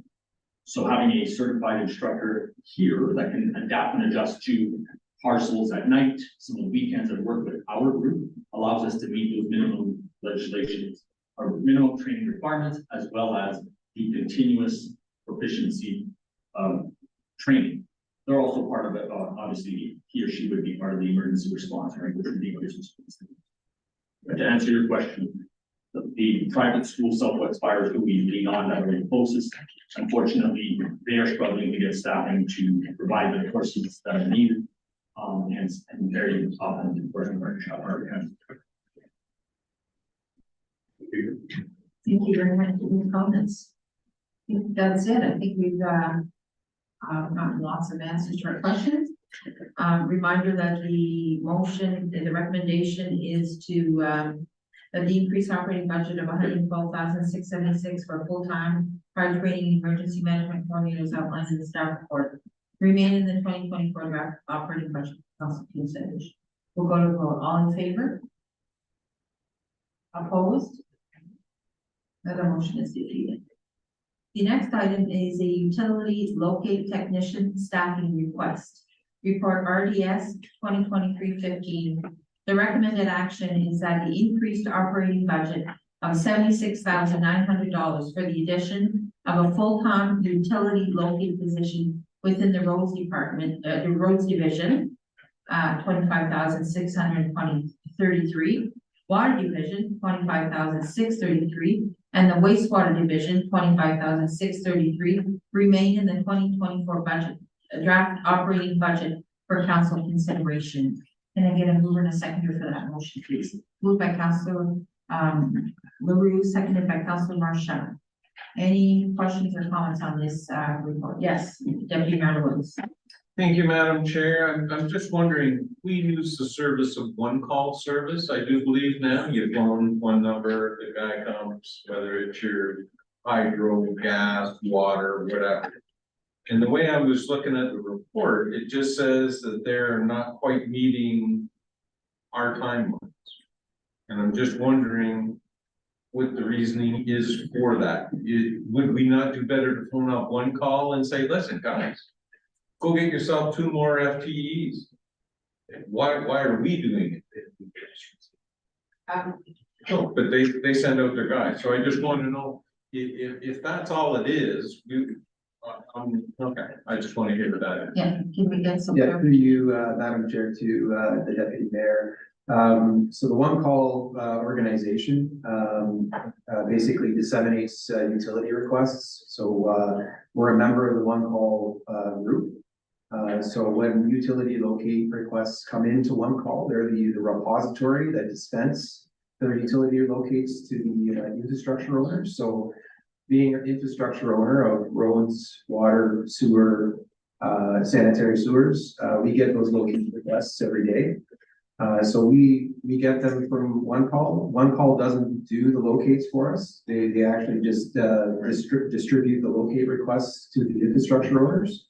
So be it Enbridge, Bell, Rogers, Electra, they get those utility locate requests that come in from the public and contractors. So the town, through its staff, water, roads, actually completes the locate requests. Supplementary? So about how many requests a day would we receive on average? During our peak construction season, the public works departments, roads and water could receive about 20 to 30 a day. And on the regular rest of the months of the year? It could be as low as 2 to 3 a day. Thank you. Any other questions? Yes, Mayor Rossi. Thank you.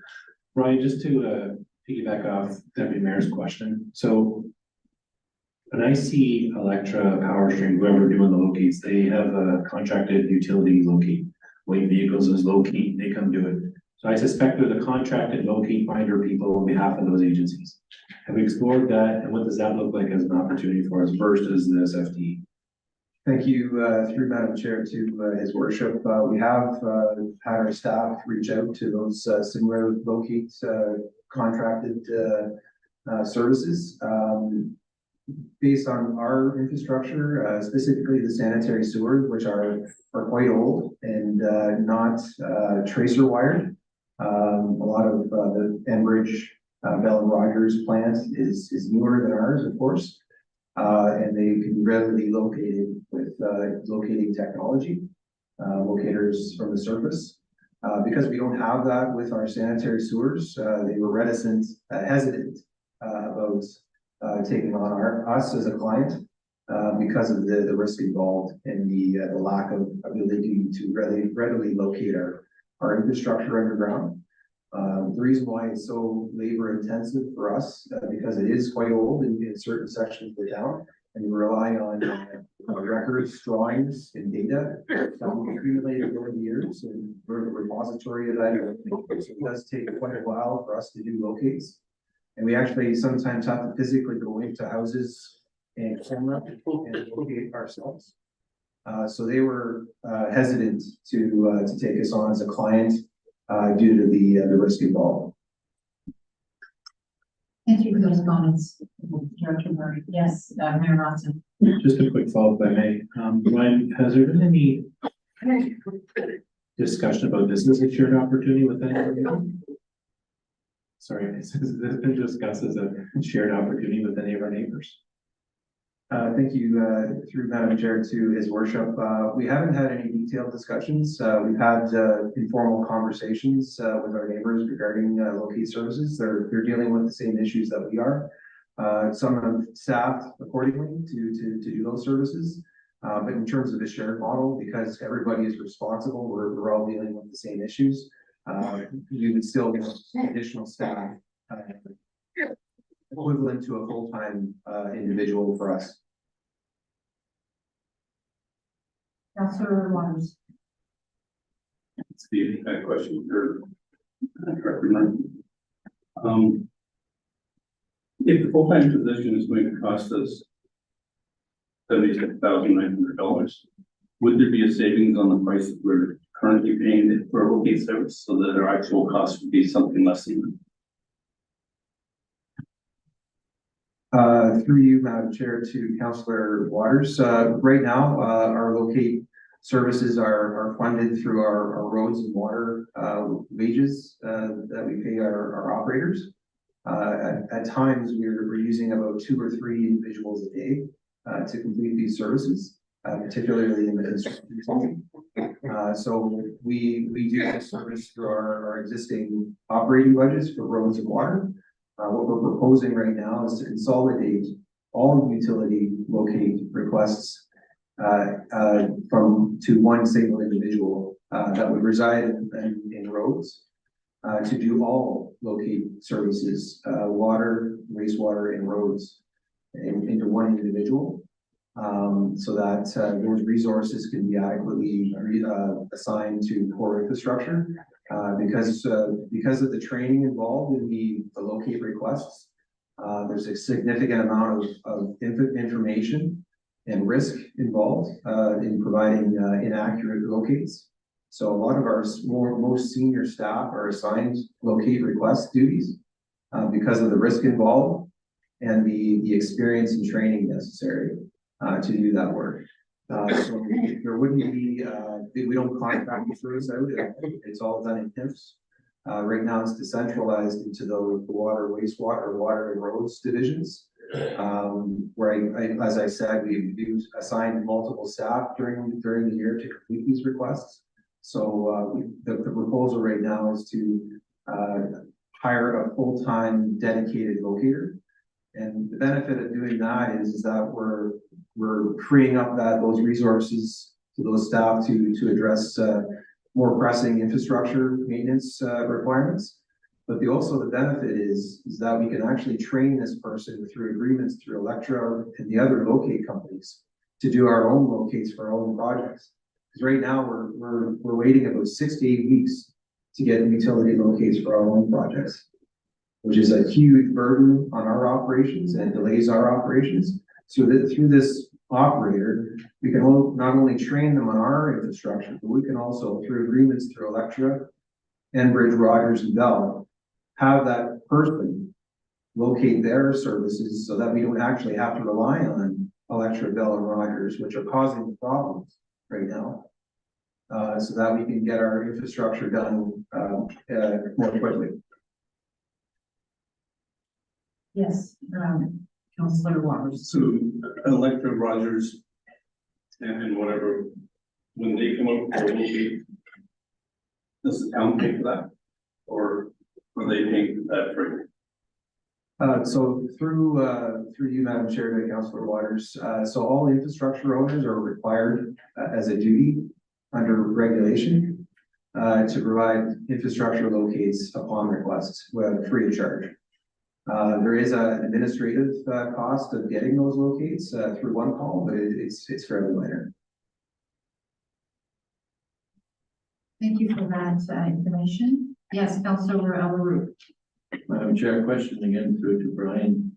So then, Brian, do I understand that if we were to go with just a full-time utility locator, would also do hydro and Bell and gas, as well as our own water source, that would be a complete deal? Through you, Madam Chair, to Councilor LaRue, that's correct. So through the issue right now in the locate world is the delay that we're seeing. A lot of municipalities, a lot of contractors are dealing with the same delays we are right now. So through agreements, we're able to get our locator trained to locate Bell, Rogers, basically virtually any utility locate company that has plant within our right of way. So that we're not having to go outside and wait for companies to provide their locates. We can actually have it done by our own utility locate person. Yes, Mayor Rawson and there, Councilor Marshall. Okay, Councilor Marshall. More of a, I think get through the chair to you, Brian. So if we're experiencing these delays in our own projects, so if locates aren't happening for significant builds in our community and through development, so is that causing additional delays? And this would also assist in continuing development and for our own municipality as well. Through you, Madam Chair, to Councilor Marchand, absolutely. This has a trickle-down effect through the developments, our own infrastructure, maintenance duties. It's a problem for province-wide, which is why they've come up with the dedicated locator model, which is the approach that we would like to take. I have three comments or questions. We'll see how they come out. One, Brian, just for clarity, I'm not sure if we all heard the same thing. When you said that we could do locates for the other utilities, that's only for our projects on our property. We're not doing it for the developer down the road. It's only for our purpose, for our development, correct? Through you, Madam Chair, to Mayor Rawson, that's correct. So we would get a dedicated locator agreements with each utility company to train them, so that instead of going out to the Bells and Rogers to get locates from them for our work, we can actually do it in-house with our own locator. Thanks. Question two, Brian, in the report, you say they often do not meet the completion timeframe specified by these services. Let's just pretend tonight this doesn't pass. Can you tell me what does that look like moving forward? So what's the risk? What does not meet the completion timeframe specified by the service? What does that mean moving forward? Through you, Madam Chair, to Mayor Rawson. We were fortunate this year that the regulation which stipulates the 5-day delivery period for locates has been paused. So they were poised to make administrative penalties to those utility owners that failed to meet those timelines. There's a lot of obviously anxiety within the industry about that. So they put a pause on those administrative penalties. What they've come back to us with is that instead of levying fines, which they could still do, they're going to be meeting with infrastructure owners that are consistently not meeting those timelines and saying, what are you doing to resolve this? Thank you, Brian. My final question for you on this item. So I appreciate you have packages together that when there's not a big demand for inspections, they would also be able to complete bi-weekly road and sidewalk patrolling. And I appreciate that that's an extra capacity we could do. Assuming that this then passes, does that mean we won't need part-time by one contract road patrol? Through you, Madam Chair, to Mayor Rawson. No, this would be a through the week position. The road patroller position is on the weekend. So it would be doing the road patrols that we're required to do 3 times a day over the weekends. So that's a different ask and a different responsibility. And obviously the equipment operator is required in terms of providing us resources during the 2 shift system. Thank you for that. I think we've had lots of discussion and I think we're ready to go to the vote. Again, it is to have the utility locate technician staffing request remain in the 2024 draft operating budget for council consideration. All those in favor? Opposed? The motion passes. The almost last item, number 7, is regarding the 5-month equipment operator and road patroller contract positions. Report RDS 2023-16. And the recommended action is that the increased operating budget of $36,820 for the addition of 1 part-time 5-month contract road controller and 1 full-time 5-month contract equipment operator remain in the 2024 draft operating budget for council consideration. Can I get a mover and a seconder for that, please? Moved by Councillor Marchand, seconded by Councillor Leroux. Do we have any questions regarding this item? Yes. Deputy Mayor Royce. Thank you, Madam Chair. Brian, the mayor just brought it up. Did we not just say okay to a part-time road patroller? And last year, we switched over our full-time dock person to being a road patroller. So what has changed in the town, kilometer-wise or mile-wise, or however you want to figure it out, that's going to require all of these road patrollers when the previous 15, 20, 30, 40 years, we didn't have them. So all of a sudden we've gone from one to another, to a full, we're gonna have too many road patrollers and not enough guys running the plow truck. Through you, Madam Chair, to the Deputy Mayor. The position last year was an amalgamation of the wharf master and our existing road patroller. Which will still happen during the week. So the wharf master is now within the roads division and he'll be doing road patrolling duties overnight as part of the night shift. So that'll still take place. The position that's being proposed right now is the weekend road patroller. So those shifts that we're required to fill those patrols over the weekends that were required to fill.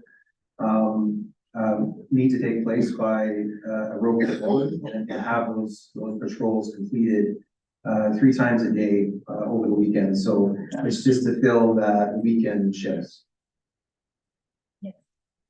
Since when did we have a requirement to have our roads patrolled 3 times a day on a weekend?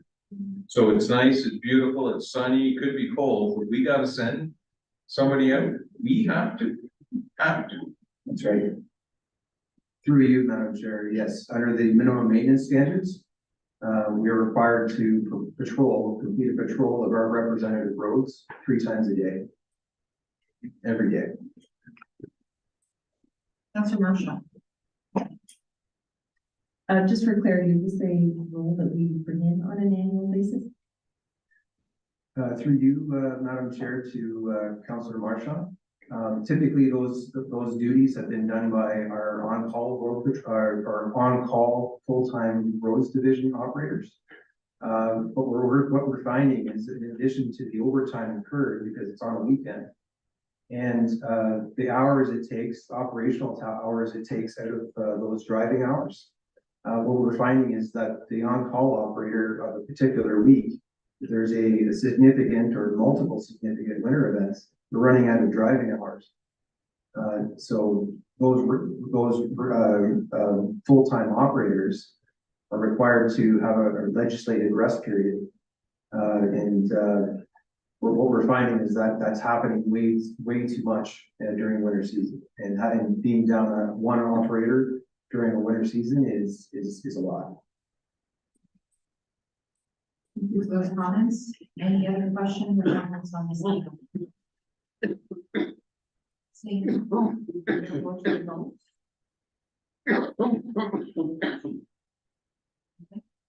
All those in favor? Opposed? So, are you abstaining? Okay, so the motion, okay, so the motion passes, the motion is carried. Okay, so the eighth item is the 2024 budget draft number 1, finance report 2023/3. The recommended action is that the 2024 budget draft number 1 report and related budget documents be received for information and discussion, and that staff amend the budget as directed and present draft number 2 at the next special committee of the whole budget meeting on December 6th, 2023. Can I get a mover and a seconder for that, please? Moved by Councilor Waters, seconded by Councilor LaRue. Any comments or questions regarding this motion? Yes, Mayor Roberts. I still have a list of things I'd like to talk about, so maybe we can talk about that now. We haven't dug into capital, so I'm just not sure what the plan is for that either. So I'll just turn to you or staff, how you'd like to proceed from here.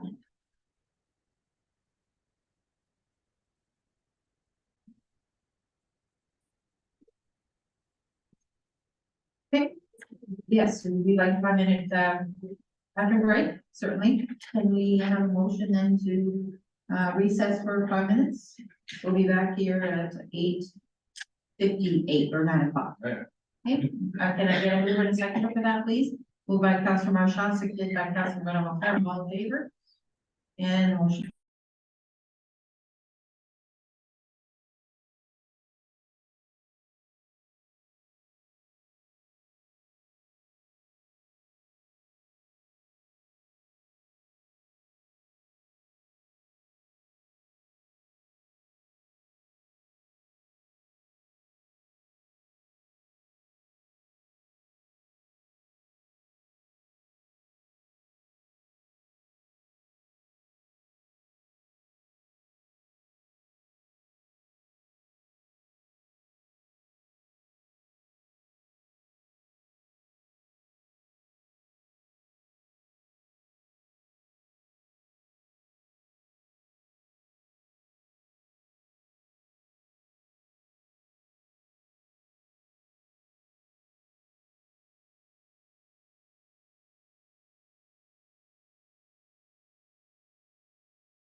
Thank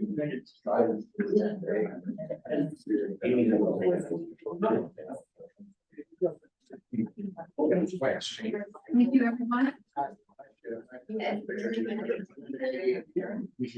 We'll get back to business. Thank you for waiting. Everyone, we're now going to go into the section where members of council can raise either operational items or capital items that they would like to discuss or review within our budget. And I'll open up the floor to anyone who may have items that they would like to discuss as a council. Yes, Deputy Mayor Rawson.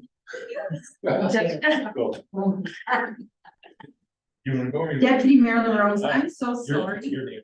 I'll go. Deputy Mayor LaRose, I'm Thank very you, ma'am. sorry. I just have three quick ones.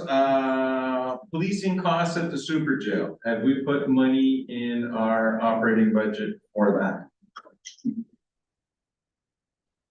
Can we ask our director, finance to maybe comment on that, please?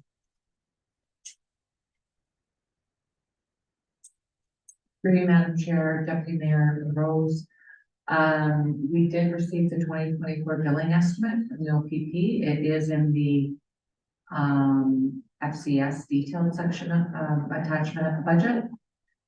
And there is a $34,000 transfer from reserve. So year over year in 2024, there is zero tax impact from policing. So we're just eating up our reserve to pay for that ongoing bill. No, the purpose of the tax stabilization reserve was to lessen the impact of the loss of the CNCC cost recovery.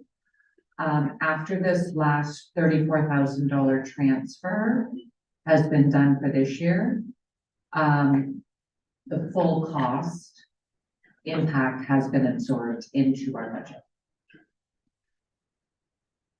over the last 3 years. So it's all coming out of tax supported. Correct. Okay, thank you. The next question was, did we put in any money in our operating budget on an ongoing basis to help fund our new rec center?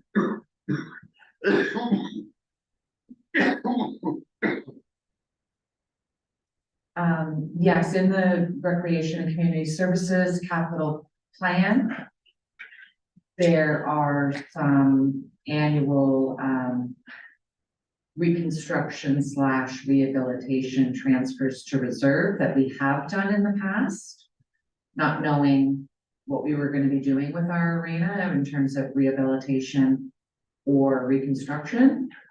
So we have done, we have initiated a reserve for that purpose. And in the capital plan, there are annual transfers to that reserve. Would it be enough to cover it, like for the rehab or for the new ongoing costs of what a new rec center might look like? I'm just saying, when we go to do one of these projects, people always say, whoa, geez, if you knew 10 years ago, you would have been saving some money every year. I'm just wanting to make sure that we're saving some money in advance of these projects. Through you, Madam Chair, to Deputy Mayor LaRose. Yeah, that's why it was a preliminary idea a few years ago to start that. I would say it's minimal in terms of the amount. And that obviously is because we have competing priorities every single year that requires our taxation money and our capital projects. But certainly with the long-term financial planning process that we're going to undertake next year and include that facility in our long-term financial planning analysis. It will, I'm confident to say, will say you should be putting more away But again, that would be some decisions at budget time that will obviously compete for other capital projects requiring tax funding. Thank you. Just my last one, Madam Chair, is, we just started meeting with our town dock advisory, committee. And we know that there's gonna be some substantial works needing to take place down at town dock. Did we include anything in our operating or capital for the town dock?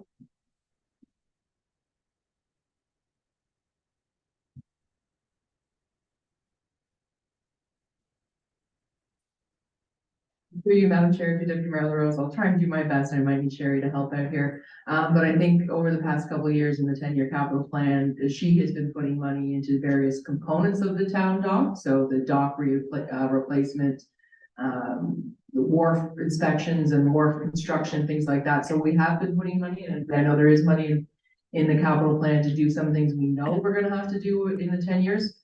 But until we figure out what the final plan is and look at what that budget is, I don't think we have a full picture of what it's gonna cost to do everything down there. So I'd say, yes, we're putting money away, but we will, when we have an approved plan, we'll know what more we need to put away too. Thank you. Okay, I believe Mayor Russin, you have some. Does anyone else have any items that they would like to raise regarding either an operation item or a capital item from our first draft budget? Yes, Councilor Buttermilker. Thank you, Madam Chair. I'm looking at the chart and the report that's entitled 2023-2024 year-over-year operating budget summary. And it's a series of columns, and it has the variance from 1 year to the next year. And there are some percentage increases across the board that are quite large. Some the dollar amounts are as large, percentage increases are large. And I'm just wondering, the staff positions that were put forward that we just discussed, were they included in these figures? That was my first question. Okay. Through you, Madam Chair, to Councillor Buttermilker. Yes, the motion read as such for those staffing requests that they were currently in draft one. So, the direction received tonight would be to let it remain in the budget for council consideration through the budget process or not, for draft 2. Thank you. So I'm just going down and I just want to, if I may, Madam Chair, maybe to a couple examples in terms of human resources. We didn't deal with any human resource positions tonight, as far as I recall. Yet we're saying there's a $78,000 increase in EHR health and safety budget, 47% increase. What is driving that? That is clear.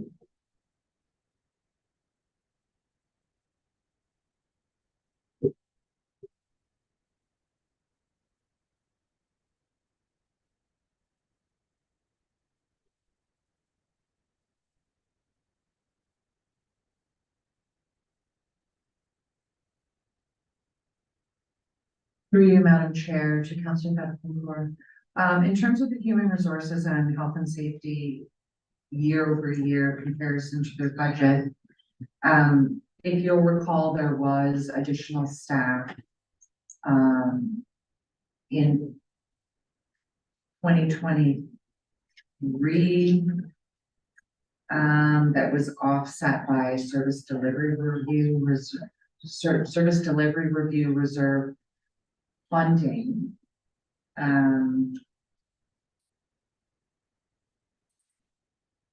So when that transfer wasn't done in 2024, it impacted the budget. So that was to lessen the result. So, As well as just general increased budgeted expenses for that department. thank you. Chair, thank you too. So just heading down, the column again, looking at municipal law enforcement, we dealt with one staffing matter from the year. For a small amount, it was not over $9,000. Yet in municipal law enforcement, the budget's proposed to increase by 56,000, 36%. And I'm just wondering, in addition to the staff request, what is driving that? If you take 9 off 56, we're at $45,000 or so increase. What's driving that increase in this law enforcement? Through you, Madam Chair, to Councilor Bradford.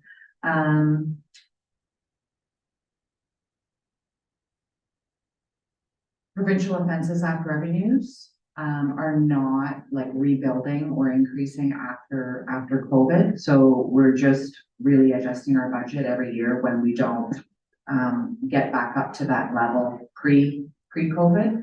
So POA revenues are down from the prior year in terms of the budget.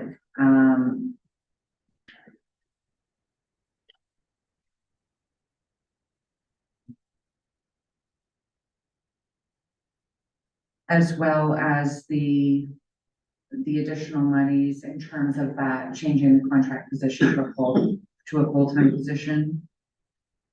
And the reduction of STR license revenue. Thank you. Going down, if I may, Madam Chair, just looking at transit. And transit, that's going up by, proposed at 33.6% of 15,000. Is that a figure that's just provided to the municipality based on our transit arrangement? That number is plugged in. The transit increased. 58,000 is pretty valuable.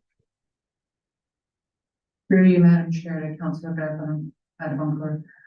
Sorry, did I hear your questioning the contract expense?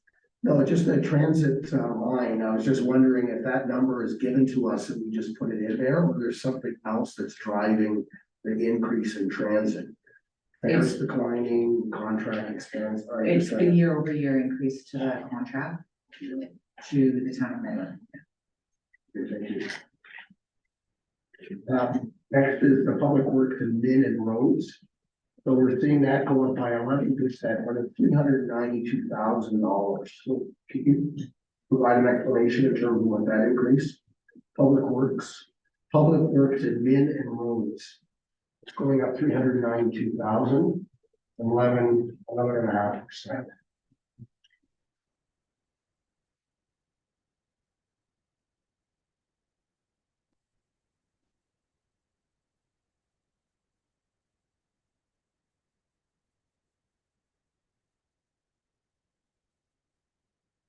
Through you, Madam Chair, to Councilor Bradford for the public works and roads would be a few of them I already mentioned in terms of major budget changes year over year related to vehicle expenses. Also related to, in general, all the cost centers in their budget, the materials and supplies. So,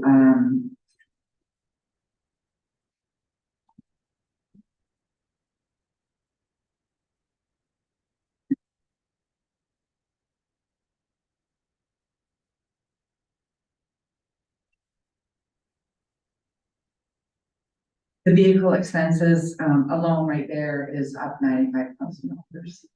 And I think that is related to, yes, the increased cost of repairs and maintenance, fuel, but I think also maybe to correct the budget as well, because we were always budgeting lower than what was actually being spent. And materials and supplies are increasing $85,000 over various cost centers in the Public Works Department. Okay, thank you. My last one, Madam Chair, is recreation administration. It's proposed to increase 28.3%, $92,000. You need mind what's the driver of that one?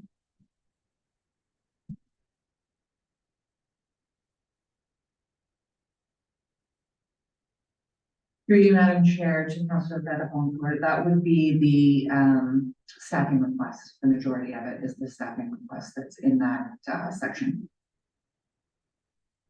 Thank you. Any other members who have any questions regarding operating or capital items in the budget? Mayor Rawson. Thank you. Okay. My first one is regarding the capital expense for bus. To have a secondary reserve bus. I'm just wondering if we can speak to that and if that's part of the transit agreement. And if we've looked at any other options, for example, lease options, utilizing the school bus company, the county of Simcoe. I'd like to just see what our options that we evaluated. My concern here is at the county, we have, as well as many other lower tiers, really been advocating about uploading transit to the county. And I brought that up as a referral. We said, let's remove it.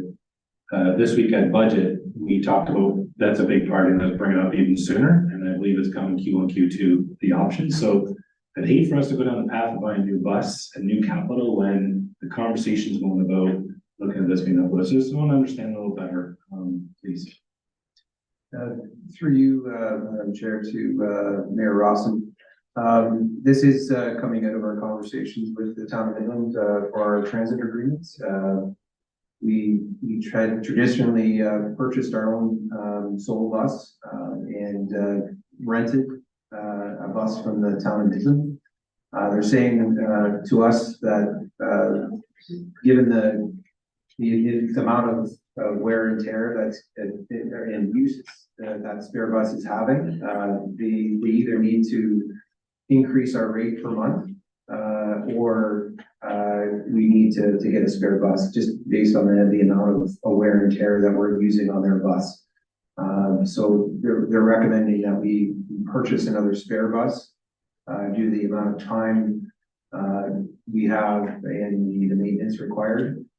We are constantly going back and forth between our bus and their bus, so they're recommending that we purchase our own bus so that we can maintain that service.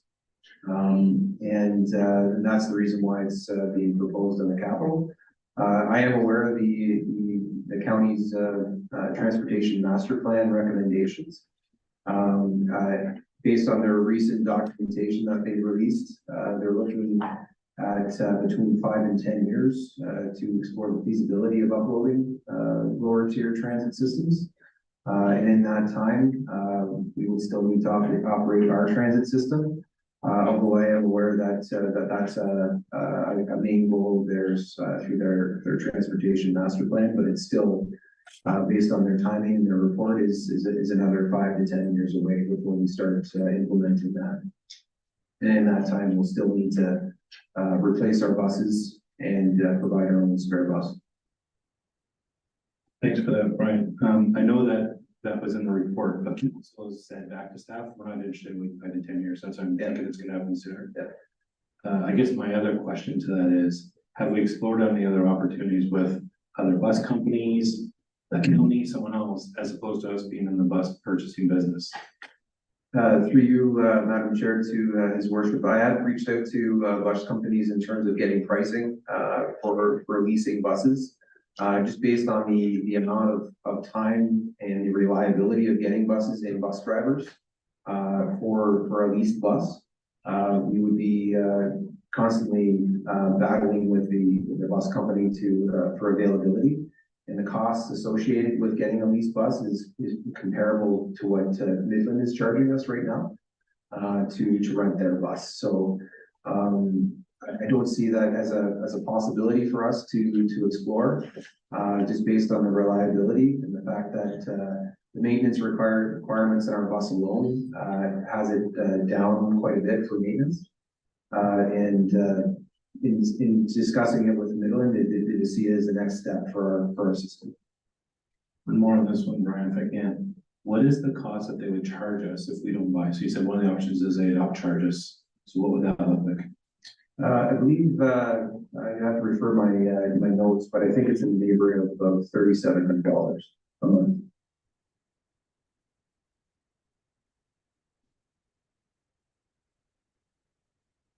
So Brian, why would you recommend us buy? So we're saying buying a spare bus, 250,000, $250,000, or $3,700 a month. So $35,000 a year, $40,000 a year. Yeah, it'd be about $45,000 a year, Midland is willing to extend that price to us, only under the provision that we do purchase a new bus. So they're not willing to extend it long term, only in the interim until we purchase a new bus. So that is what they've proposed to us, to get us by until we purchase a new bus.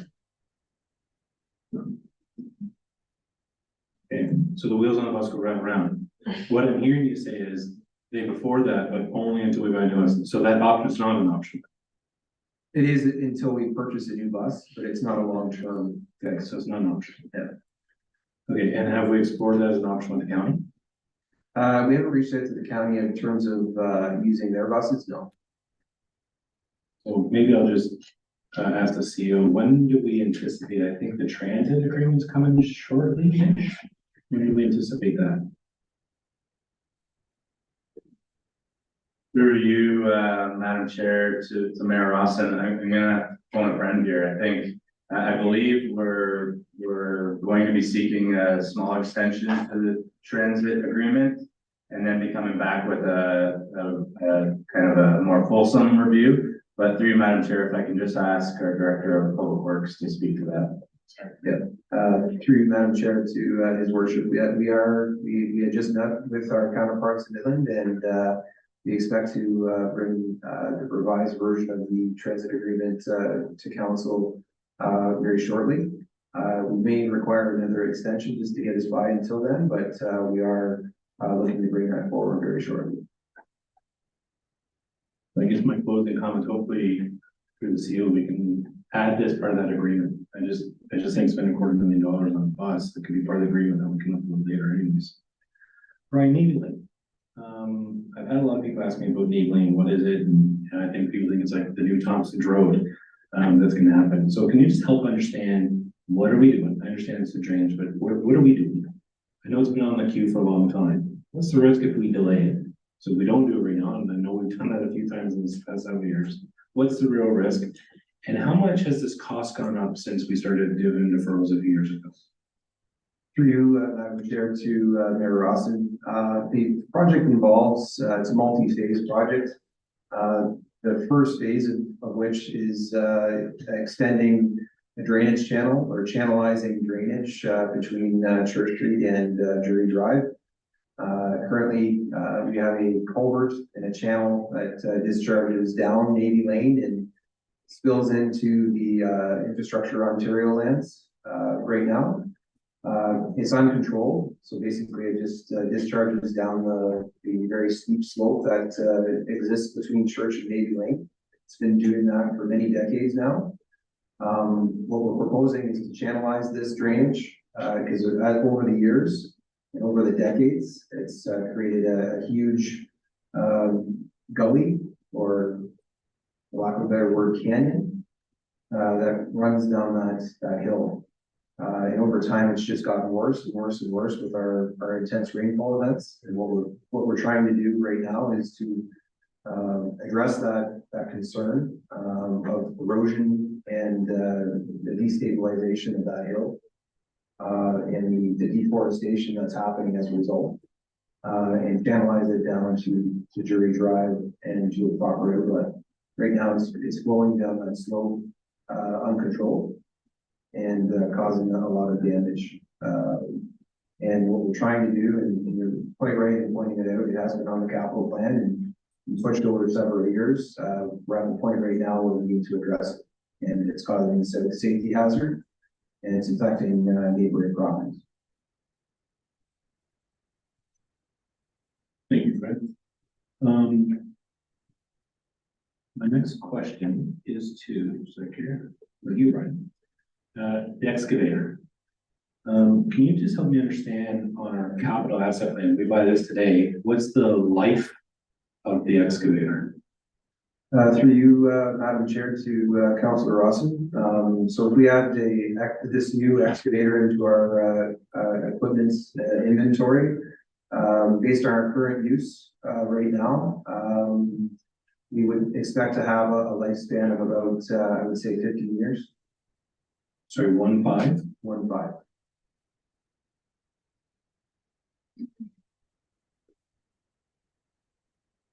Okay, so not considerable cost savings then, if we continue the rental path at $24,000 a year. Correct. I'd have to check, but yeah, the $24,000 a year, yes, yeah.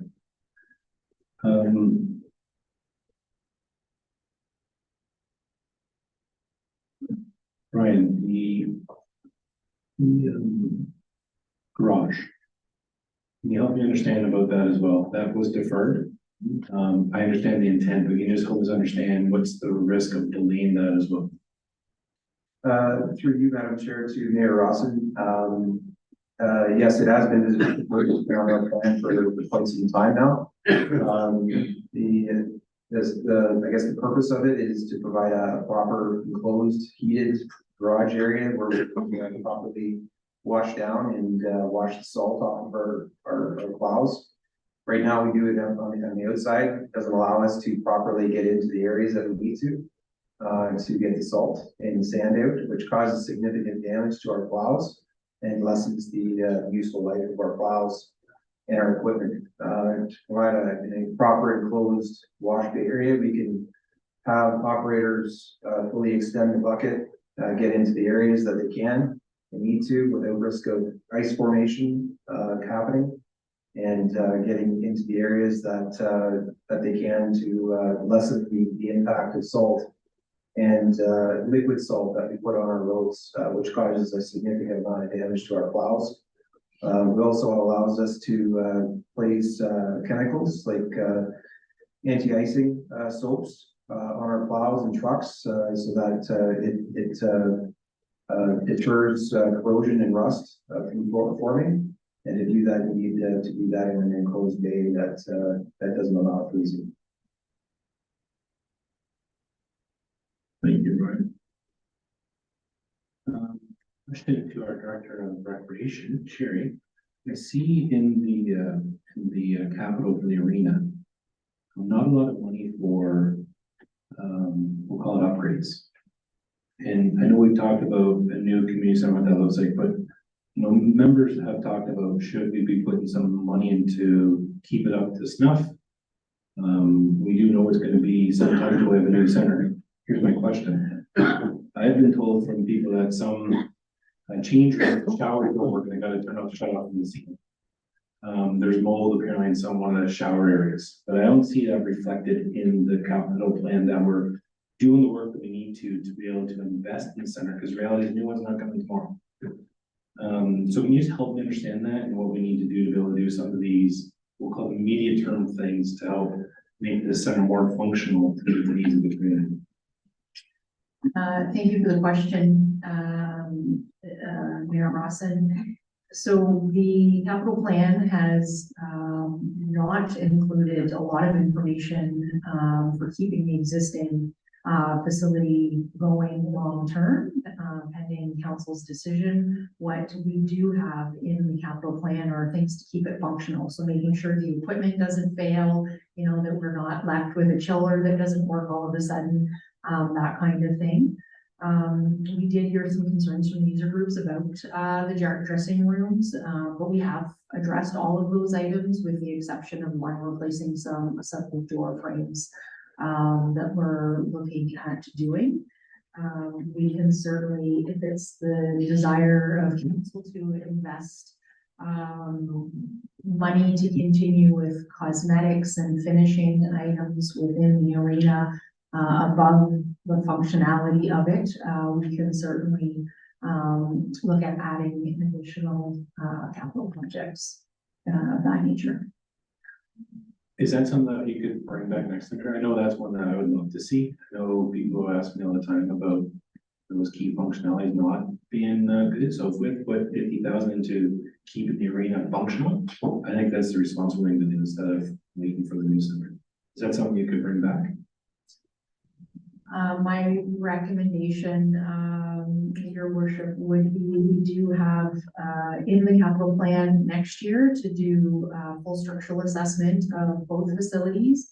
And in the recent report that I brought forward to committee of the whole about, the potential new multi-use recreation center, I noted that in that assessment, we also wanted to include a full assessment on building components, and all those other pieces to keep it moving to help us, strategically set forward.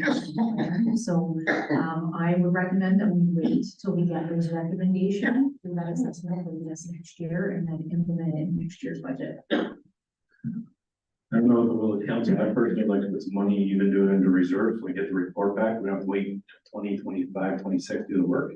If we need to put in new showers in July of next year, I think we should. So I'd be happy to move that if the time comes. Maybe a question to our CEO. I see in the capital plan under planning, for a branding exercise for the town dock. I know during strategic planning, we did some work regarding the branding for the corporation as a whole, and we didn't talk about separating that to the town dock. So I'm wondering if where that is, if it is, or am I misreading that, and that's the intent? Through you, Madam Chair, to his worship. Sorry, your worship, where did you say you identified that? So there's, I believe, $30,000 in the planning section for the town dock branding. And I'm wondering if that was the intent of the community one. Specifically, we talked about through the strategic planning, but I know that during economic development, we talked about doing a town dock specific branding. And I'm wondering if we were talking about the two in the same thing.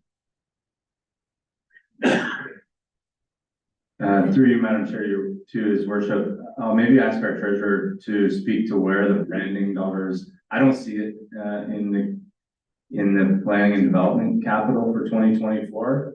But the treasurer certainly can speak to where it resides, but there is monies in the budget with the intent that we would accomplish the community branding, downtown branding exercise that was brought through Economic Development Committee and ultimately recognized in the strategic plan. But perhaps the Director of Finance can identify where those branding dollars are, how much it is, and what the intent is. I think we put in 50% funding with the intent that we would seek out some grants to complement that. Through you, Madam Chair, to Mayor Rawson, just to clarify what the CAO just said.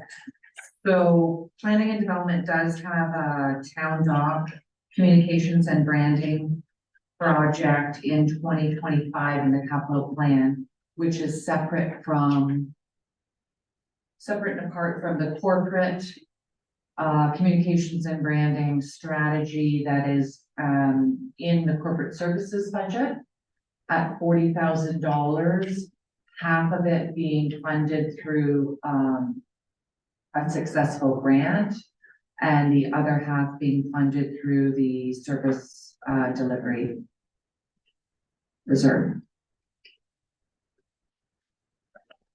Thank you, Carrie.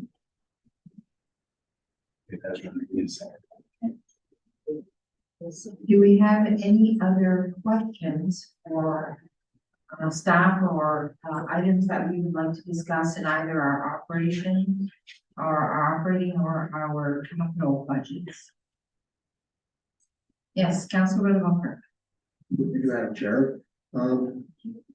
In response to the survey that was sent around to members of council, one of the suggestions I made was to look at the notification board in front of the arena, the one that we use lettering to put, advertise events, talk about, team games and that kind of thing. Think about replacing that sign with an electronic sign that could be managed by a computer in the office that they would just be able to change the message boards. And you see them, the library has one, the Georgia Village fiscal money and we'll talk to Jerome. Did that come up in any of the discussions at all? I didn't see it anywhere in the budget, and I'm just curious if there was any work done on it at all through that, on my suggestion.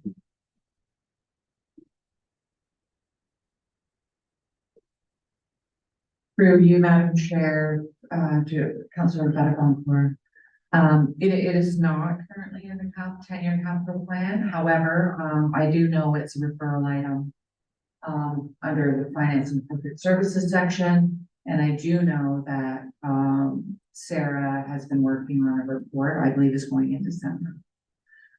So as a result of whatever is being provided to the Committee of the Whole in December through her report, may or may not, council may want to change the budget to accommodate the recommendations in the report or find other funding sources. I guess we don't know yet until we see the final report. Thank you. Mayor Rawson. Thank you. Maybe to our treasurer Carrie, on council and community from 23 to 24 operating budget, we're down 2.4%, down 11,000. Can you just help me understand what that driver is?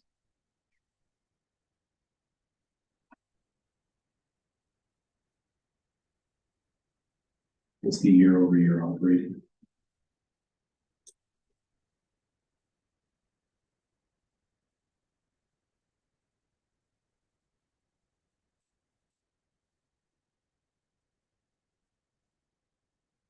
Through you, Madam Chair, to Mayor Robinson. That would be the reduction in economic development corporation from the 2023 budgeted figure of 81,000 to the 2024 budgeted figure of 70,000 and change. Good, thank you. Tonight, a member of public mentioned to us about conferences and AMO and our tenants at AMO. I wholeheartedly disagree. I think it does deliver value to the community. But what I would ask, I don't know if the CO or the clerk have the information tonight, the cost that's attributed to council attendance at conferences. I know the mayor has afforded the opportunity for 2 conferences. I know the council members afforded 1. I'd be happy to move a motion that the mayor's reduced to 1 to reduce that cost, but I think council have the ability to attend those. I see a great value of attending those education sessions.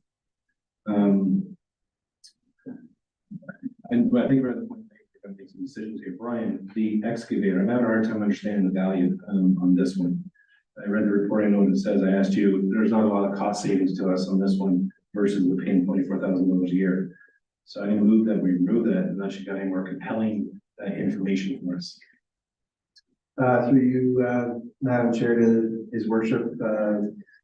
Again, we do lease the excavator currently for our ditching operations. So we lease it typically between May and October every year for our ditching and stormwater operations. Obviously, purchasing the piece of equipment will allow us to have use of it for the entire year in terms of helping us with service repairs that from time to time happen during the year.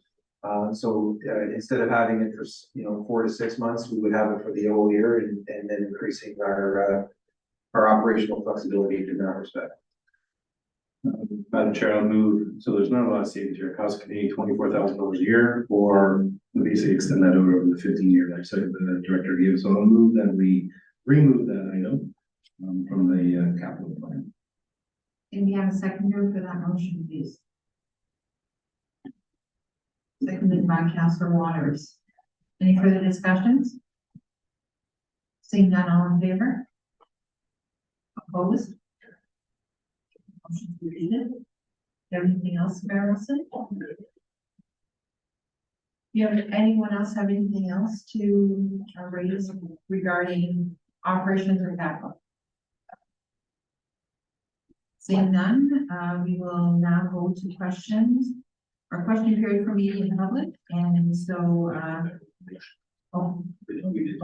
sorry. So we do have a motion on the floor. that, you do have to move in second or Madam Chair for that original main motion. So far, the only other additional motion was the motion that the mayor just moved. So can you refresh my memory? What is the motion on? Absolutely. It's that the 2024 budget draft one report and related budget documents be received for information and discussion, and that staff amend the budget as directed and present draft two at the next special committee of the whole budget meeting on December 6th, 2023. And you have Councillor Waters and Councillor LaRue as your mover and seconder. Thank you very much for that. We'll go to vote. All in favor? Opposed, and the motion is carried. We can now go into our question period for media and public. And so, do we have any questions, on any active items on the agenda? And please, if you do, please go to the microphone and push the button.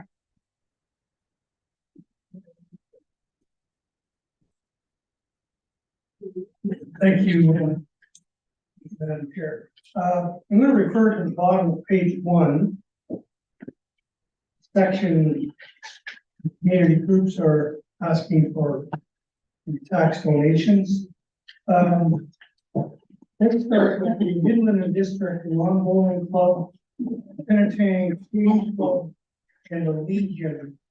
My question is, do any of these three agencies do any fundraising on their own? Or are they reliant solely on our tax dollars to make them operate? You're asking, yes,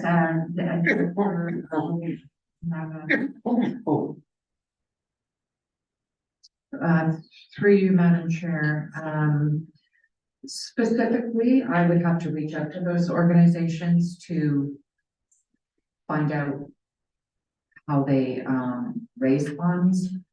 They did all complete an application through our community grant application program. So all of the documentation they provided has been provided on the agenda.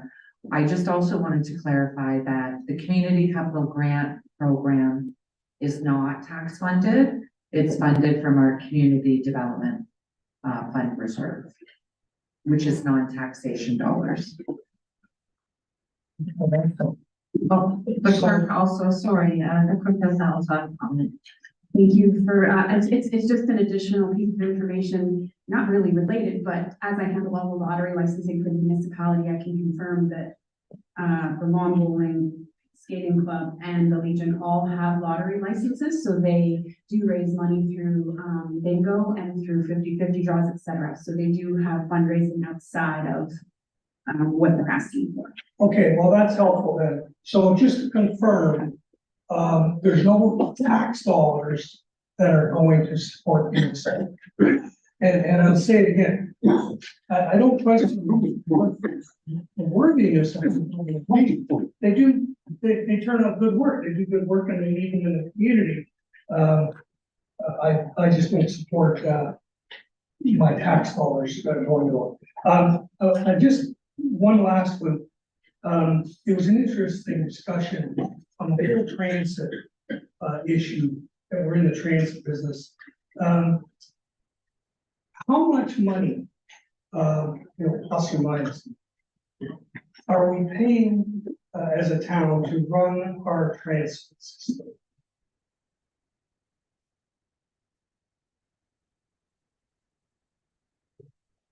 What are we looking at next year? Director O'Brien, or Director Murray? What's the all-in cost of running our buses? Through you, Madam Chair, to respond to the question, the transit budget for 2024, supported by taxation, is $273,000. You said supported by taxation. Is there any other on top of that? What's the total cost of operating our buses? Just approximately.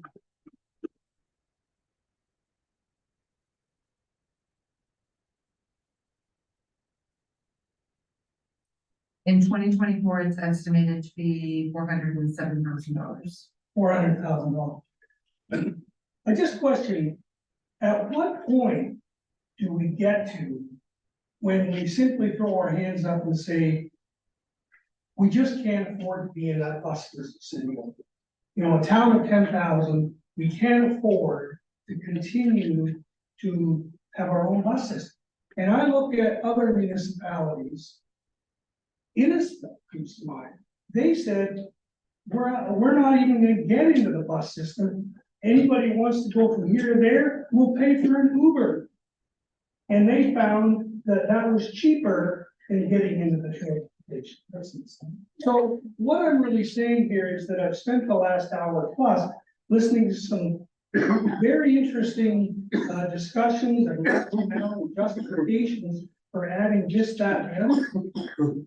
But what I'm not seeing is any real creativity or novel new approaches, or I've seen this term used many times recently, to take bold steps. This is the time to take bold action. And I come back to my earlier comments this evening about where does all this money, you know, a couple of bucks here and a few dollars there, and it all adds up to 3.5% to 4%. Where does that fit into this whole affordability, or more accurate, the unaffordability piece? Because, you know, there's just a lot of folks that are saying, I'd love to have, you know, more money here, and let's hire some more people there, and let's buy an excavator. I'd love to have an excavator. I think it'd be a really neat thing to have, but I just can't afford it. And I think that's the piece that I'm not hearing here tonight. I'm not going away with a real warm and fuzzy feeling that people are really drilling down and saying, do we really need that? Where's the distinction or the demarcation between those things that are really critical to make us not only survive, but to move forward, and those that are discretionary or nice to have? I'd love to have a new digger, but can we really afford? Is that really the right thing that we should do? And a lot of these things are small amounts, but they're symbolic. They're, you know, they really send a strong message from the folks that are out there, and you're asking them to pay the bill, all of us in this room included, to say, boy, I don't know if they're really looking out the window and looking at what's really going on. How many folks here got a letter from Scotiabank earlier in the month that started with these 5 words: due to market conditions? That's all I needed to say. And with the stroke of the pen, they closed the branch. They're not looking to add some more people here or $300,000 more there. They said, well, we're going to take all those people and send them over to Midland, and now they have to reapply for those jobs. And that's what the real world is turning on out there. Not, let's see how much money we can squeeze out of the taxpayer. I appreciate the Thank you for those comments. Appreciate it. Thank you so much. Do we have any other comments from other folks from the gallery? Seeing none, I will pass the chair back to the man. Thank you so much. We had a good